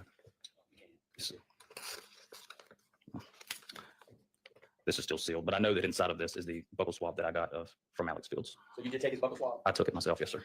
How did you do that? It's a cotton swab. It's like a long Q-tip. You just swab it inside of their cheeks. You get 2 of them. You put it in a container, put the lid on it, and you seal it up. Is that your JDS one? Is that? Yes, sir. That's me. Yes, sir. First middle and last name. Yes, sir. And once you take the swab, you secure it in a tube? Yes, sir. And then what do you do with it? I secured in property and evidence.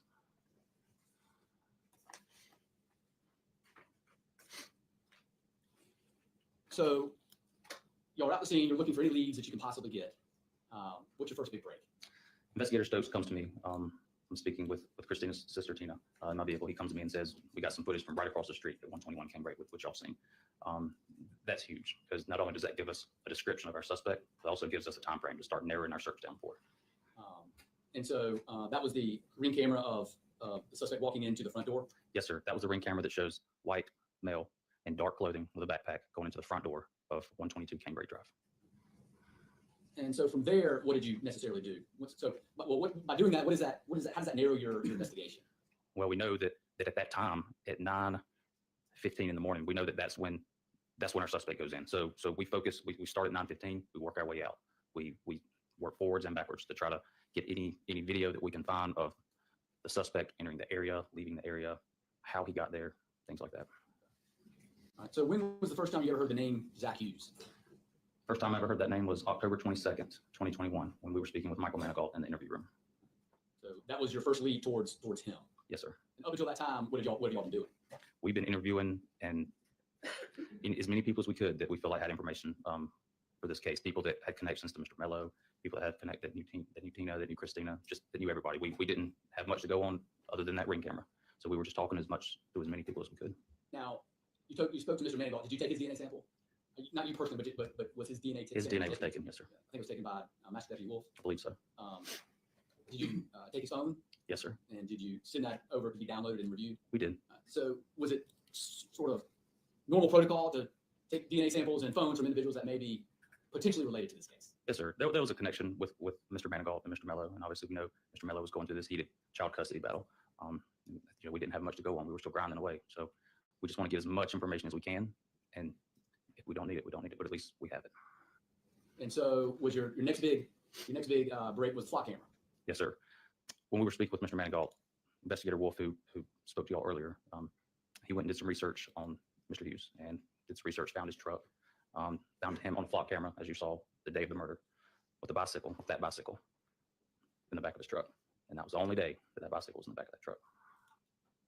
So is that when y'all were able to get a warrant for 200 Tyndall? Yes, sir. Was that the residence of Zach Hughess? Yes, sir.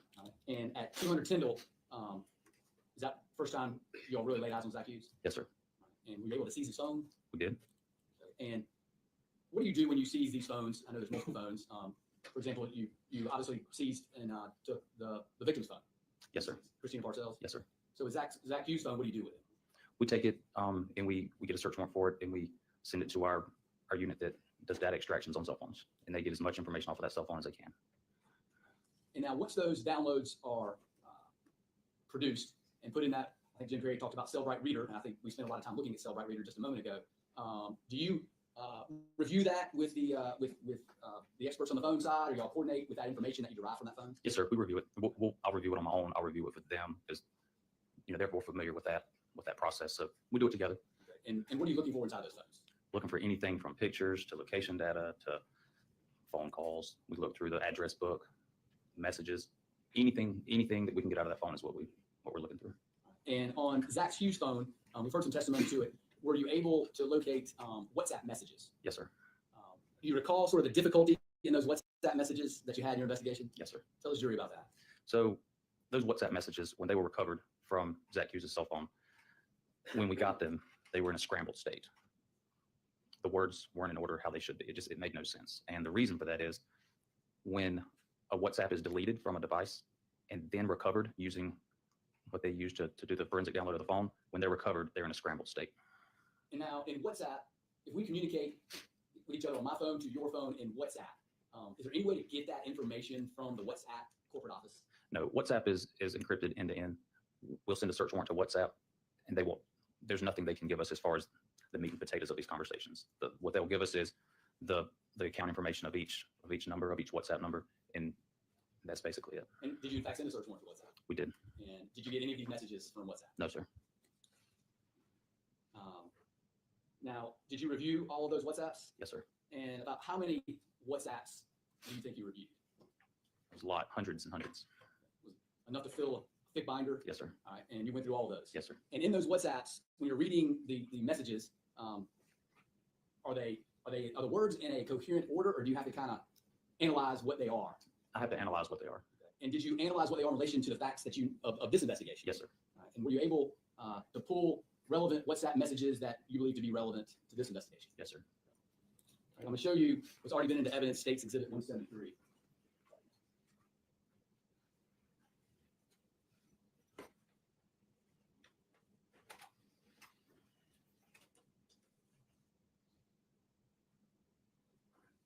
So what is States Exhibit 173? This is the first page of the report that was extracted from Zach Hugh's cell phone, and it shows a WhatsApp conversation. This conversation is between Zach Hughes and John Mello. And so would this be the first WhatsApp communication between those two individuals? Yes. That you recovered? That we recovered, yes, sir. All right. What's the date of that? December 7th, 2020. Is that October 7th? I'm sorry, October 7th, 2020. There we go. Is that better? Yes. And so it says instant messages, and up there, what's that number right there? 1,769. And what does this say right here? That says scrambled. And is this date accurate right here? I mean, the time in which it was sent accurate? Yes, sir. How do you know that? I know that when Cellbrite provides the report, they automatically adjust the time to make it correct. So it's in Eastern They convert it, I guess is the way to put it, convert it from UTC to Eastern Standard Time. All right. And so this first message from Zach, and I'm assuming that's Zach up there. Yes, this report, it pulled a picture of Zach Hughes. And also when we got the return back from WhatsApp, it did give us that picture as his profile picture. It's his picture. It has his telephone number that ends in 0020. It says Zachary Hughes on there. And so what is this first message on October 7th, 2020 at 11:40 a.m.? It says, "It's John Zach." So when we're talking about scramble, is this an easy sort of example of the scramble? Yes, sir. I feel confident I could unscramble that. So what do you think? What would you derive from that as far as your investigation? Well, knowing that this text is from John Mello, because it has right here his number at whatsapp.net and says John Mello. We know that's his number because that number was in his email signature from the Google emails that we sent. So I know it says Zach. I know it says Zach. It's John. And you also know that. Do you know that Zach spells his name Z-A-C-K? I do know that. I know that some documents were located in his room at 200 Tyndall, and that's how his name was spelled on it. And then this would be a response right there. And so again, it says, what does it say? It says scrambled. All right. And this little dot there? So that little red, it's an X. I'm not sure if you can see it, but it's an X, and that's on all of these messages from both parties. That means that this was a deleted WhatsApp that was recovered. And so who was the response from? The response is from Zachary Hughes, and I know that because it has Zachary Hughes' phone number, ends in 0020. And he's in green, is that correct? Yes, sir. On all of these messages that you will see, the ones on the left in blue are all from John Mello. The ones on the right in green are all from Zachary Hughes.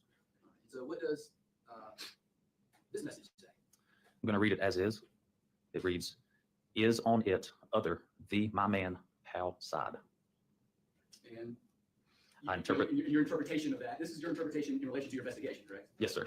I interpret that as how's it going on the other side, something to that extent. And I believe I know that because I know that at this time, Mr. Mello was on the other side of the Atlantic Ocean in Italy. Mr. Hughess was in the United States.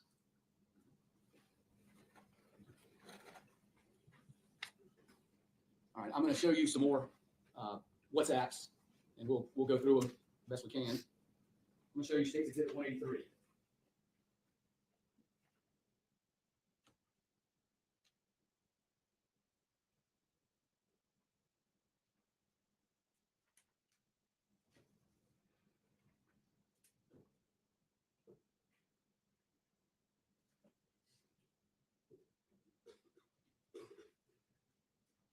I'm going to show you States Exhibit 183. See if you recognize that. Yes, sir. Can you tell us what that is? This is a printout of some more WhatsApp messages between John Mello and Zach Hughess from April the 16th of 2021 to April the 17th of 2021. Your Honor, State moves Exhibit 183 into evidence. Okay. All right, so the dates are April 16th, 2021. Put us in context of what's going on in this particular case in April of 2021. If you recall, April of 2021 is when Christina was able to go to Italy and bring Ida back to the United States, to South Carolina. All right.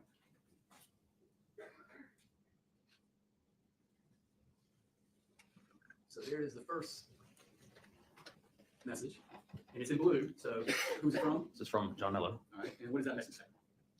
Up in WhatsApp, you was setting sorry. In relation to this investigation, do you have any significant interpretation of that? It says WhatsApp in there. So you derive, it's talking about WhatsApp. It's talking about this application. And the next one is, what's the date of that one? The date is 4/17, April 17th, 2021. At what time? It's at 6:55 a.m.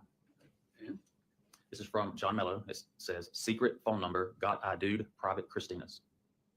so how did you interpret that in relation to this investigation? I interpret that as, dude, I've got Christina's private number. And then what looks like 2 minutes later, what's the date on that? The same date, April 17th, 21 at 6:57 a.m. And what does that one say? This is a message from John Mello. It says, harass shit of her 5142. We can the 864 out 483. So how did you interpret that in relation to this case? I believe he's providing Christina's phone number, which I know ends in 5142. He's saying harass the shit out of her.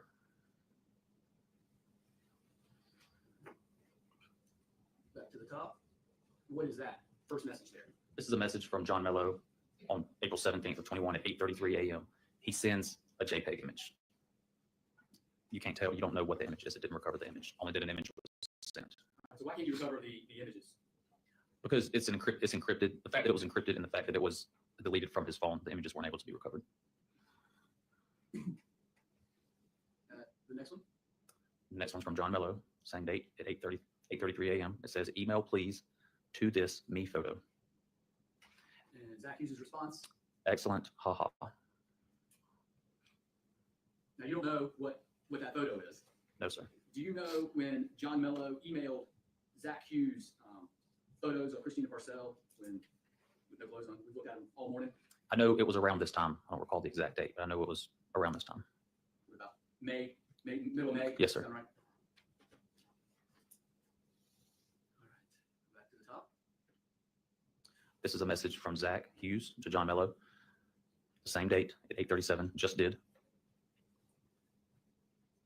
He, right after that, says, of her, photo great. Great photo of her is how I see that. John Mello, just shortly after, responds with thanks. And then Ibar got a. I don't have an interpretation for that.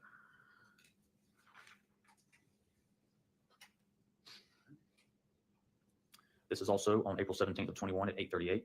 Zach Hughess messages, let's talk later, next hour's teaching. I'm the 6'4" but. I translate that as, let's talk later. I'm teaching. He's busy teaching something, likely piano lessons or some type of musical lessons. He then states shortly after, you stop thinking, guys, been about 9. And Mr. Mello responds with thanks, okay. And then thank you, brother.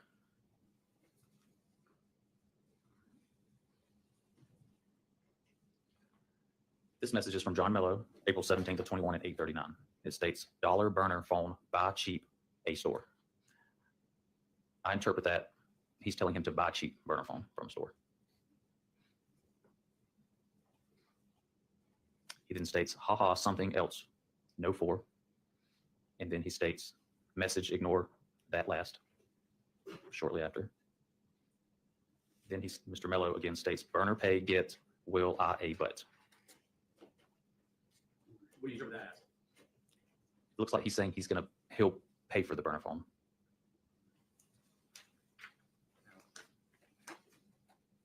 What do we use a burner phone for? A lot of people use, in my training experience, they use burner phones when they don't want, what's on their actual phone to come out. A lot of it's used in a lot of drug deals. It's just a cheap phone that people can get. They're not associated with that number, and they can toss it when they're finished with it. All right. We'll move on to another day. I'm going to show you States Exhibit 184.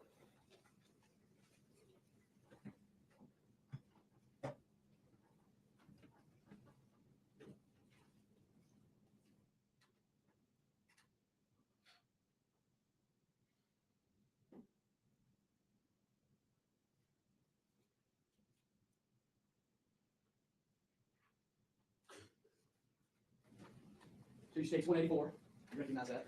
Yes, sir. Are those the WhatsApp messages that we reviewed, we've been discussing? These are still the WhatsApp messages in the same report from May the 15th of 2021 to May the 20th of 2021. All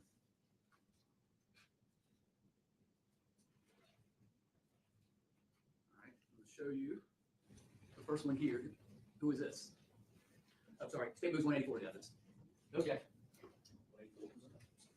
This is Mr. Mello. He sends another JPEG image to Zachary Hughess. Again, we don't know what the image is, but with that image, he sends a message and it states, "My Christina, our daughters present mother, JPEG, gentlemen and ladies, parcel."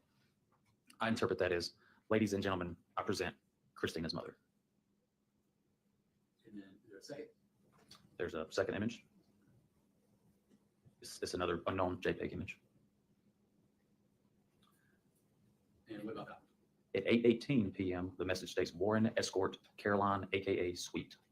And that's relevant in this investigation because, as you saw from some of the items that were in these packages that were mailed out, Caroline Warren's name, the name Caroline Warren was on there.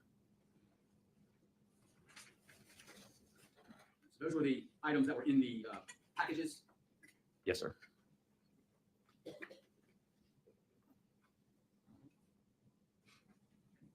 Show you States Exhibit 185.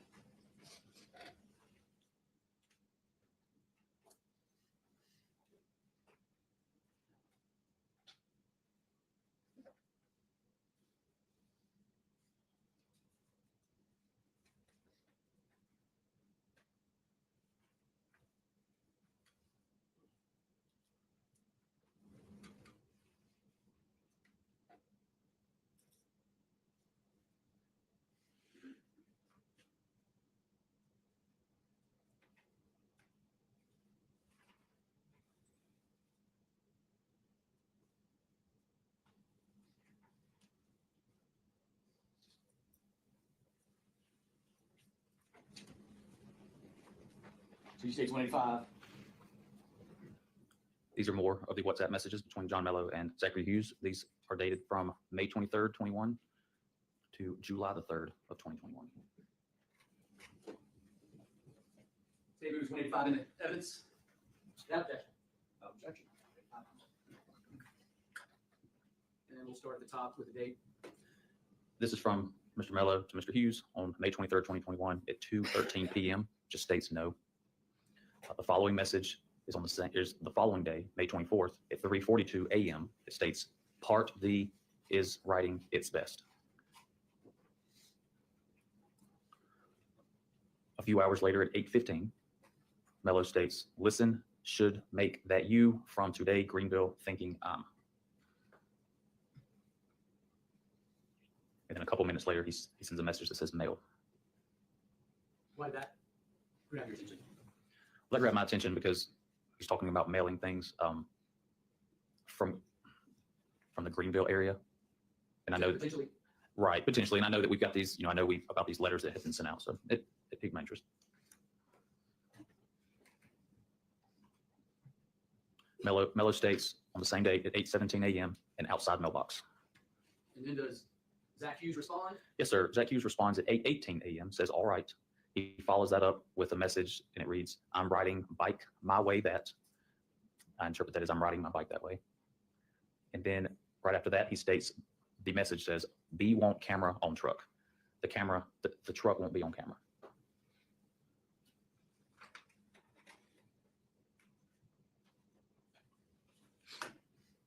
And now more from John Mello. John Mello at 8:19 a.m., still on the 24th of May. This message reads, Charlotte Post, be your day outs info, flight mailed from in Wood, same mark, the it's Charlotte. I think you skipped over one. You come down a little bit. Then Mello states, it says, puts Charlotte in you, puts you in Charlotte. Mr. Mello then states at 8:20 a.m., it says, and sunglasses, baseball, wear a hat. He's saying, wear a baseball hat and sunglasses. Now, did you, in viewing Mr. Hughes's phone, were you able to determine if whether Mr. Hughes visited Mr. Mello? Yes. And what about time you did? What date did he visit Mr. Mello? It was in June, early June of 2021. How do you know that? That is from just conversations that were pulled from messages from his cell phone. Was there also a video on Zach's phone, Hughes, that you? Yes, a video was pulled from Zach Hughes' cell phone, and it was a FaceTime. It was a recording of a FaceTime between John Mello and Aida Mello. And who was doing the recording of the FaceTime? I believe it was Zach Hughes that was doing the recording from his phone. And who was he with in the recording? John Mello and Zach Hughes were together. And who was John Mello talking to? John Mello's talking to Aida. And about what time was that? That was May 31st, 2021. And was John Mello in Italy? John Mello was in Italy. Therefore, Zach was in Italy. All right. And then finally, they continue this conversation. Yes, sir. They continue at 8:20 a.m. John Mello's, the message says, misspelling of phone, lobby, your, into, or Poinsett, on, go, the hotel, upstairs, down, sit, and play. I believe he's saying go to the Poinsett Hotel and sit down upstairs and play, likely the piano, because that's what his background is in.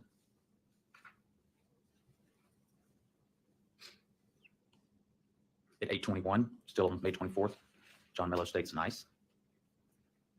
A minute later, it says, time you post downtown 27, he has even our postman, it made camera 2 gets by office if on stops the. I know he's talking about a postman and he's talking about a camera. He then states, from come it anywhere would. I look at that and see it could come from anywhere. And what does Zach Hughes say? At 8:24 a.m., it states, bought gray baseball yesterday, a nondescript cap. So as far as your investigation is concerned, how did you interpret that?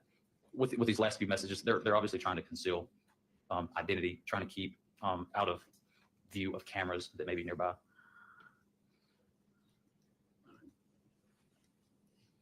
And did Zach Hughes respond? Continue to respond? At 8:24, it states from Zach Hughes, drop just my ride in a box, in box, it, I'll, and somewhere outside bike. So what is your interpretation of that? He's talking about riding his bike somewhere and dropping something in a box outside. And what does he say? Then states, good point. Mr. Mello responds at 8:25. This message states, too hard there or find. I interpret that as they are hard to find, likely. Mr. Mello then states, office post throughs drive are at the day. Something about post office.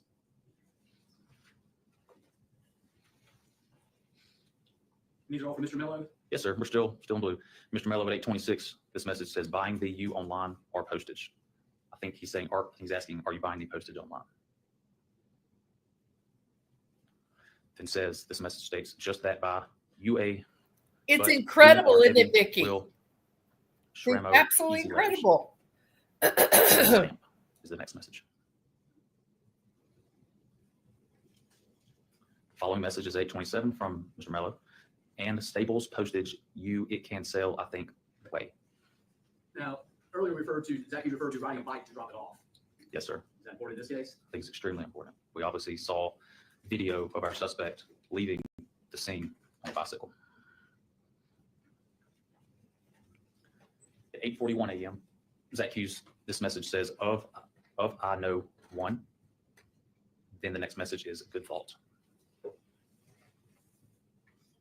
John Miller responds with, sets you getting R2.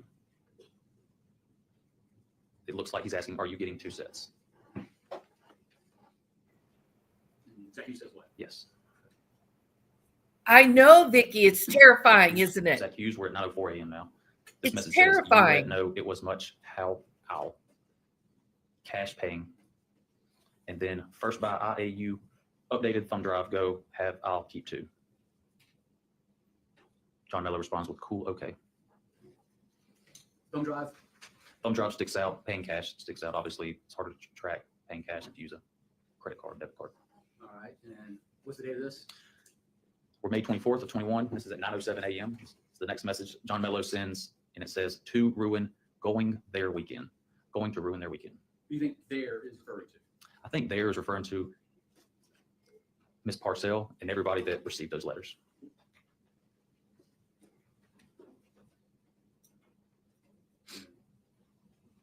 Zach's response. Zach Hughess' response. Yes, sir. Same date, 7:17 p.m. This message, it reads, in hold on can I-5 talk. At 8:21 p.m., the message from Zach Hughess states, before Zoom, you, yeah, Stathicus, we, if won't, Andy can chat. Miller responds at 7:18 a.m. on the 26th at call 9:15.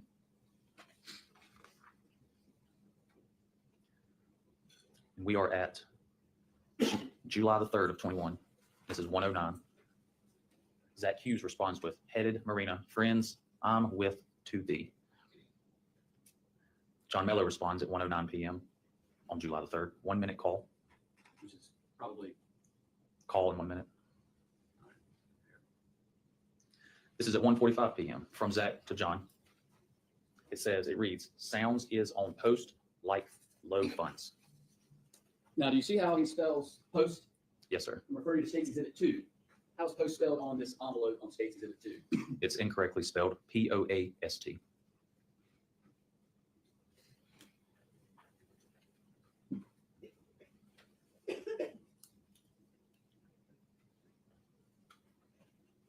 And what was the other response?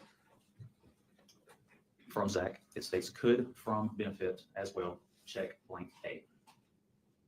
Could benefit from a blank check. How I look at it.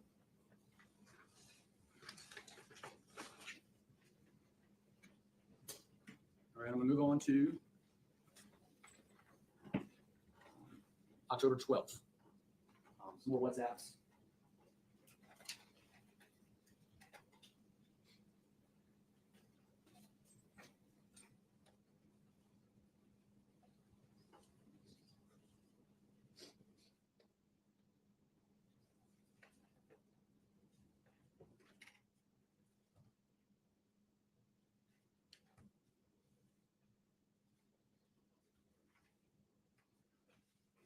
Change States Exhibit 186. These additional WhatsApps that just like ones we're reviewing. Yes, sir. Start date on those. Start date on this is October 12th, 2021. State moves 186 in evidence. No objection.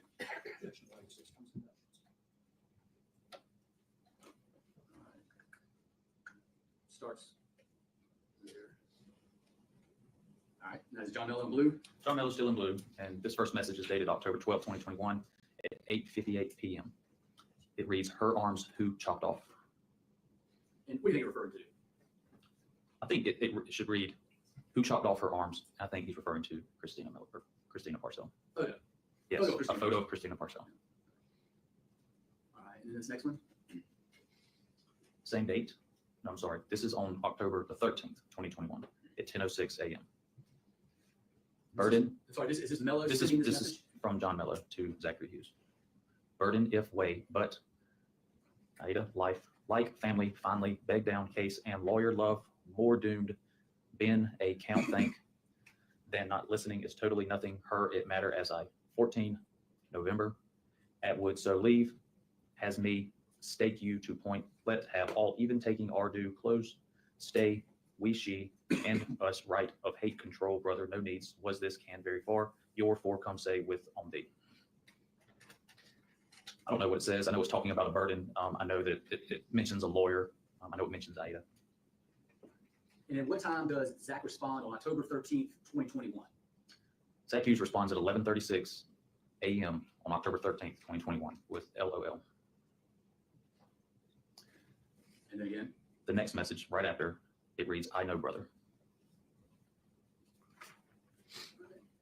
Going to, what's the date? We're still on October 13th, 21 What time? at 11:36 a.m. That's current time. That's local time, right? That's local time. Zach Hughess' message states, let's talk in a bit. The following message, still on the 13th at 2:48 p.m. It reads, soon we'll working up later catch in week, I'm never mind thee. John Miller responds on October 13th, 21 at 2:49 p.m. And it reads, asleep till fell I was 5-man Saudi jug. And Zach Hughess responds? At 2:50 p.m. No worries, man.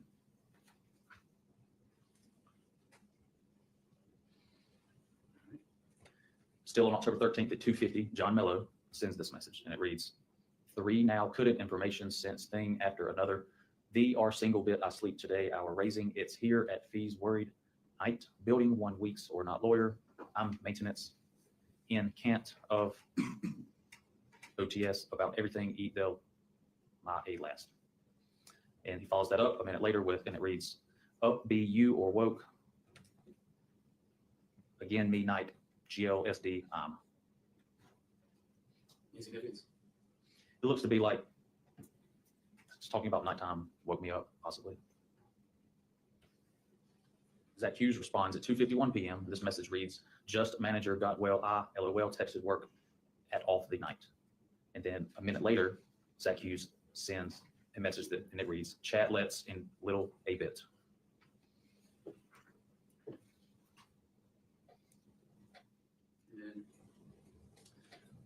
October 13th, 2021 at 2:52 p.m., John Mello sends Zach Hughess a message. And this, it reads, that did research on music, how go?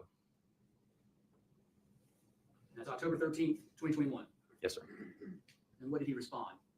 At 2:53 p.m., the message reads, phone over, tell you good, the I'll. How do you interpret that? Good, I'll tell you over the phone. And Mr. Mello responds with, cool. Is that the last WhatsApp that was ever recovered? Yes.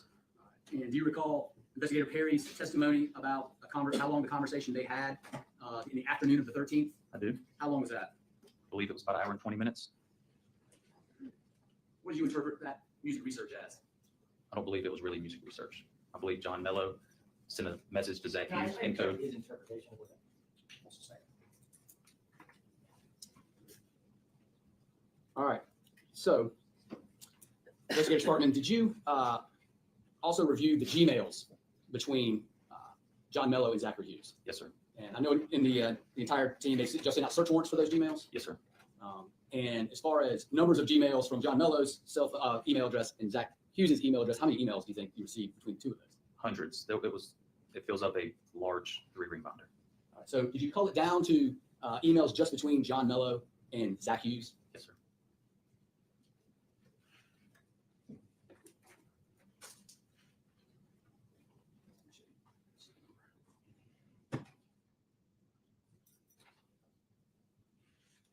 I'm going to show you what State's Exhibit 190 marks identification purposes only.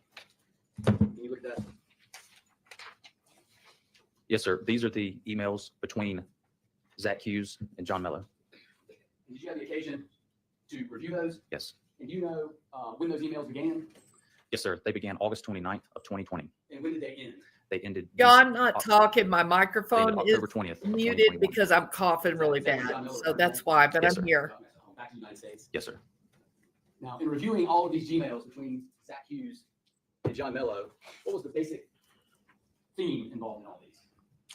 Zachary Hughess was very involved, extremely involved with. I object to this kind of summary. I mean, if they have specific emails, they would like to try to introduce that's one thing, but Wow.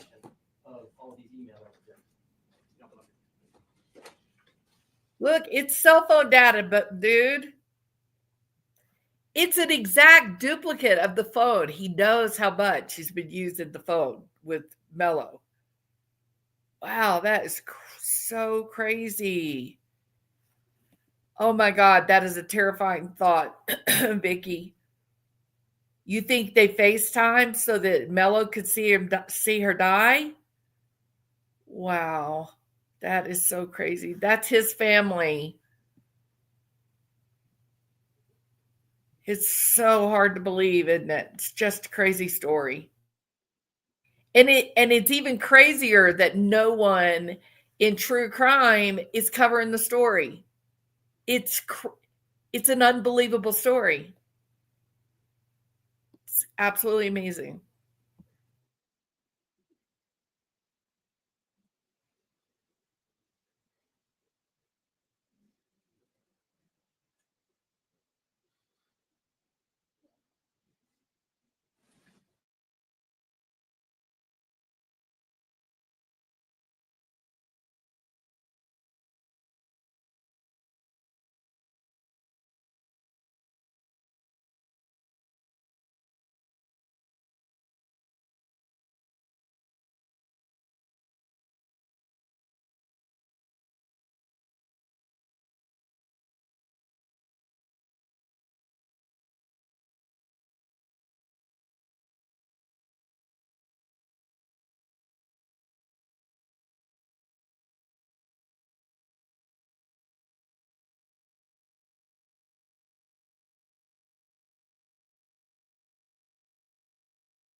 Investigation Department, again, you've reviewed. I'm sorry. Is this going to be? You got a little bit longer. Yeah. Okay. And that's fine. Hey, it sounds like our jury needs to take a quick restroom break. I don't normally like to do that mid testimony, but I also want to take care of my jury. So we're going to take a 5-minute break. Okay.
We continue. Thank you. Thank you, Mr. Fuller.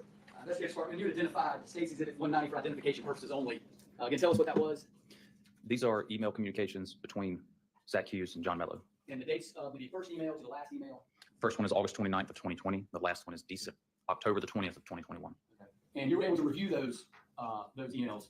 Yes. And you sort of analyze them the same way. The you did what potential relationship motive, in those emails is between the Zach daughter Hughes was being is Zach abused Hughes either what I call CC by the boyfriend, the fiance, and the mother. family court attorneys. That's Yes, there the potential are motive lots that of I those emails gather. that John Mello sends to attorneys or other people regarding the child custody dispute. Zach Hughes is either CC'd on them or blind copied on them.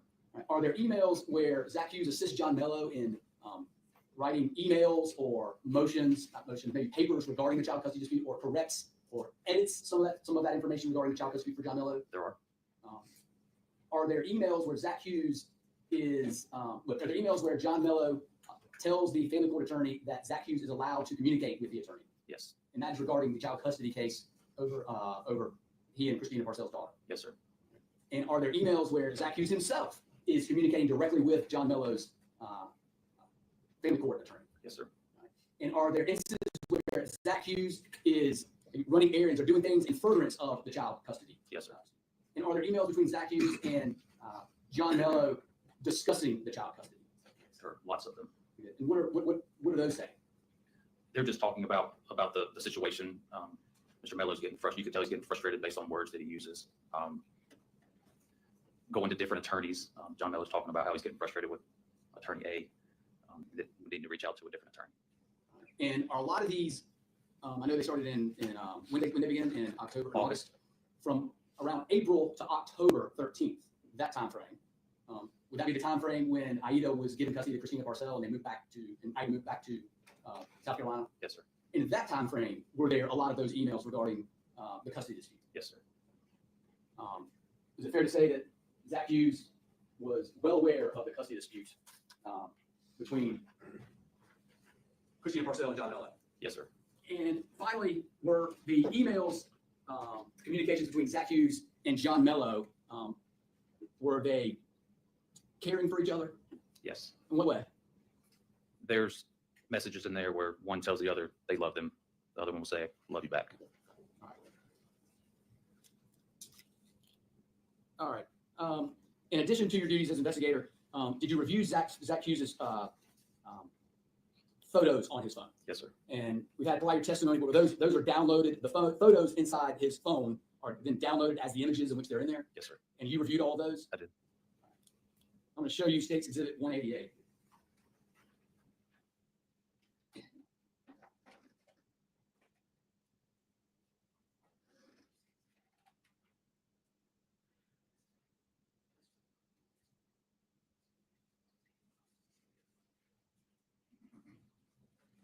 What is State's Exhibit 188?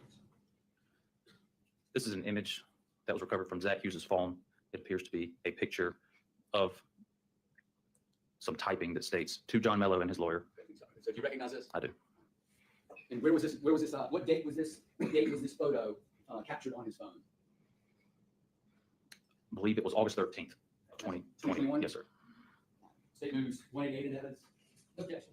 Objection 188. All right, what does it say? To John Mello and his lawyer, please find enclosed photos and advertisements of Christina Parcell, aka Caroline Warren. Now, how was that related to your investigation? Well, as we've touched on before, the name Caroline Warren appeared on these printouts that were mailed in these photos to various people. Next, I'm going to show you State's Exhibit 187.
I think he was just totally focused on getting custody of the baby, What is that? the little This is girl. an image that was recovered from Zachary. And I Hughess' do think the father knew about the abuse.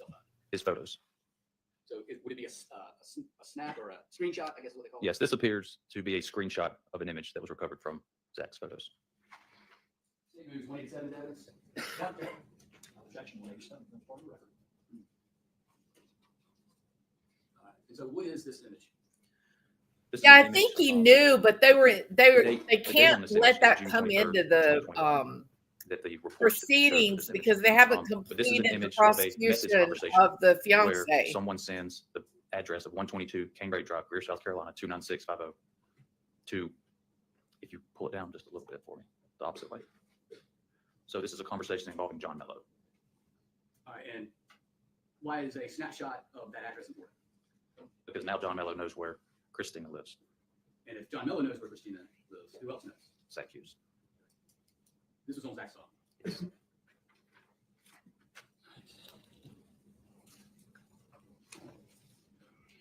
One last one. State's Exhibit 189.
And my understanding, Sketty Nona, is that it was the fiance, but the mom was also involved in the trafficking, right?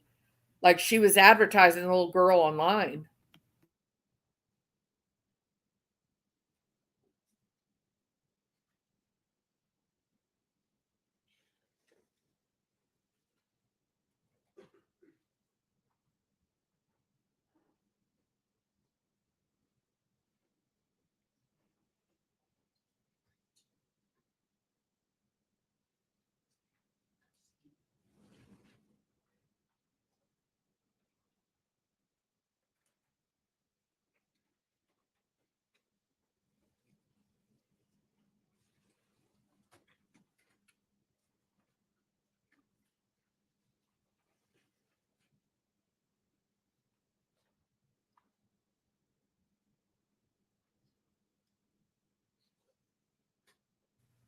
I wonder what happened.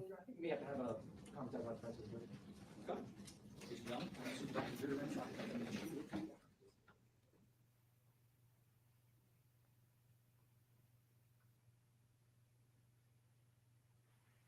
I guess this must be where they broke. Got a little bit here.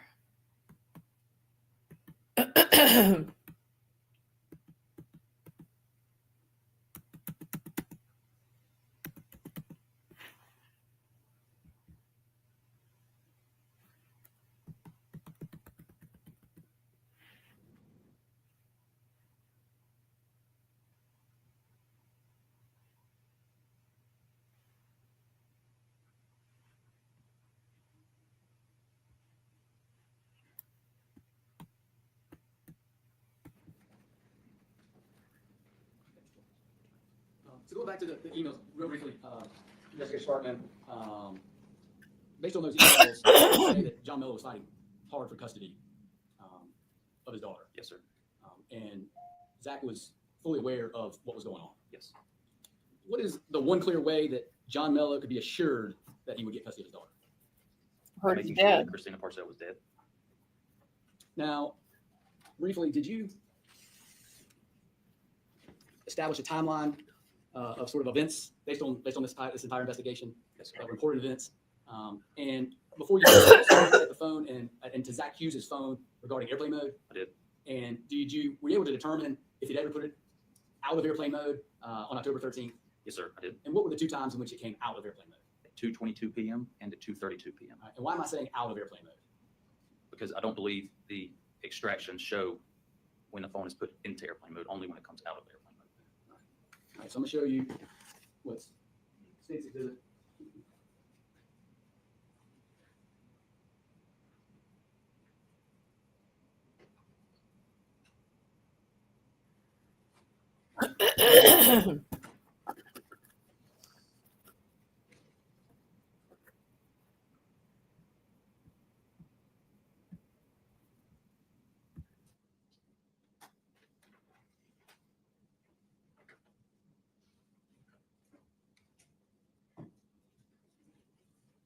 I'm going to show you State's Exhibit 191.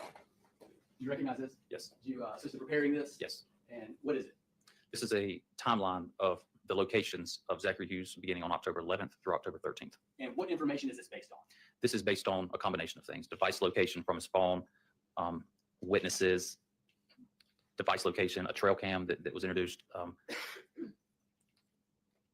Ring doorbell cameras, flock cameras, just different events that were pulled from Mr. Hughes's phone that had a location with it. All of those are in evidence. Yes, sir.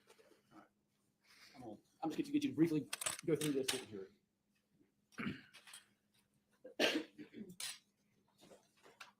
Trying to avoid technology. State moves 191 into evidence. No objection. Not objection. Mr. Spartan, Investor, if you want to step down right here, if you want, please speak loud so that you can see. Yes, sir. So the first day on here is October 11th, and this timeline shows that between 10:05 and 10:26 a.m., it shows where the trail cam captured Zachary Hughess at 799 Indian Flats Trail. It shows on October the 12th at 1:07 p.m. his phone puts him at 210. At 1:18 p.m. his phone puts him at John Mello's house. From 6:56 p.m. to 1:30 a.m. his phone puts him back at the Mountain House. At 4:30 a.m. it shows that his phone was plugged in or unlocked. The same at 7:42 a.m. From 7:42 a.m. to 11:34 a.m. there's no activity on his phone. At 8:15 a.m. this is when Donna Gorman identifies Zach Hughess. At 9:15 a.m. you see the ring camera from across the street at the incident location showing the suspect going into the front door. At 9:27 a.m. 133 Cambridge Drive captures the suspect leading on a bicycle. At 9:28 a.m. 207 Saratoga Drive captures the suspect leading on a bicycle. At 1:17 p.m. same day, still on the same day, Zach Hughes's phone connects to the Wi-Fi at the Mountain House. At 1:48 p.m. and 2:22 p.m., as I stated earlier, his phone comes out of airplane mode. At 2:32 p.m., that's when the flock camera shows the bicycle in the back of his truck at Rutherford and Bumble. And that is the direction that is coming from the Travelers Rest area back towards downtown. So that would be coming from the Mountain House back towards the city limits, back towards near where Fort Mello lives.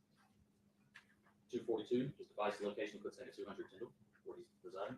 At 4:23 p.m., there's some location data from scheduled fly on his phone, at least scheduled flies, how he signs up for work. At 6:16 p.m., his phone data puts him at 103 North Main Street. At 7:30 p.m., he's captured on flock camera. His vehicle is captured on flock camera, the Ford Ranger, at Martinsville, Washington. That's in Greenville city limits. And at 7:15 p.m., at an unknown location, he has a 120-minute phone call with John Mello.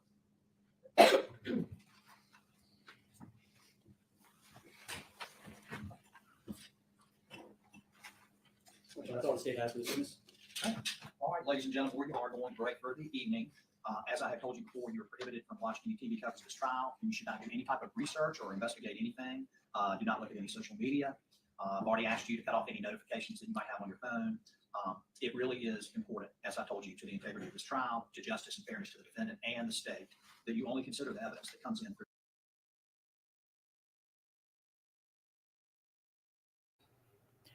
Okay, everybody. So we're caught up now. We're caught up.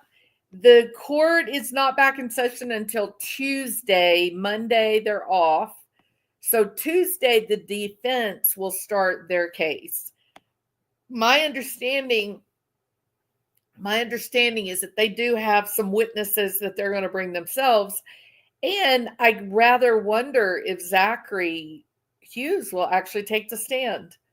So I guess we will meet back together then Tuesday afternoon to watch the defense's case and see what happens there.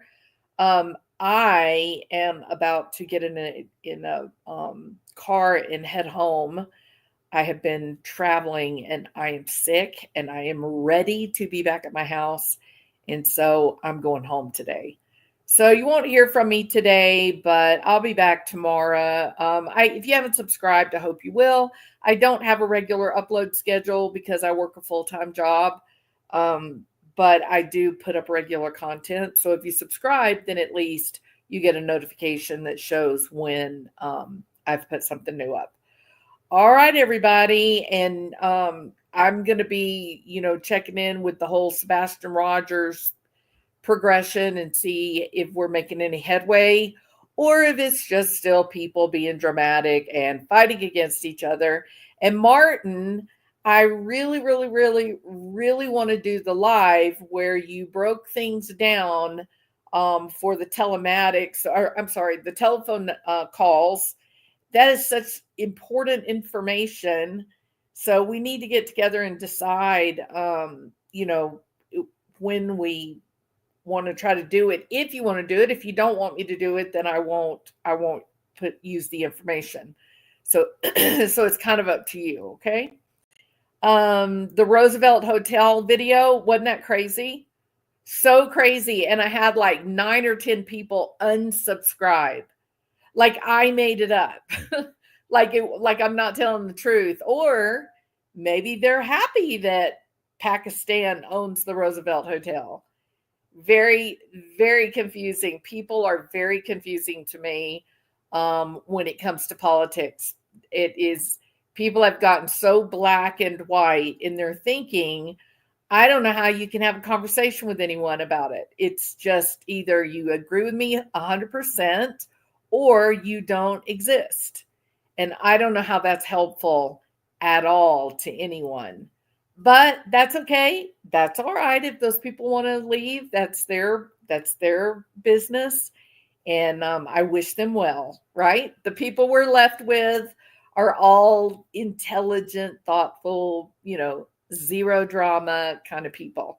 And that's a good thing. So, all right, everybody. Yeah, Martin has got some great information and I really, really, really want to put it out.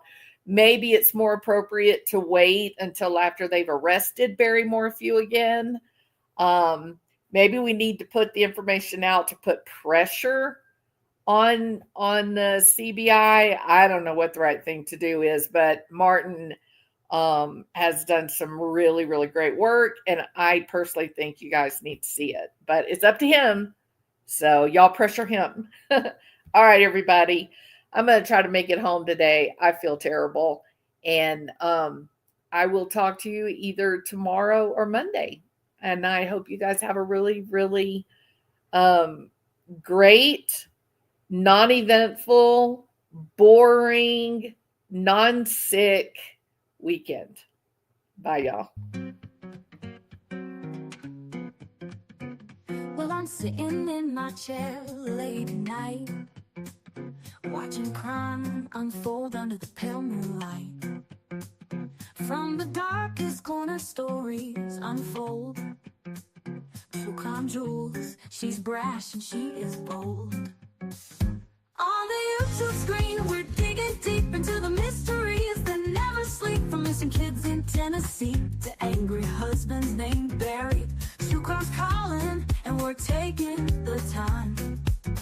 So grab a seat, don't miss a beat. This true crime jewels got what you need.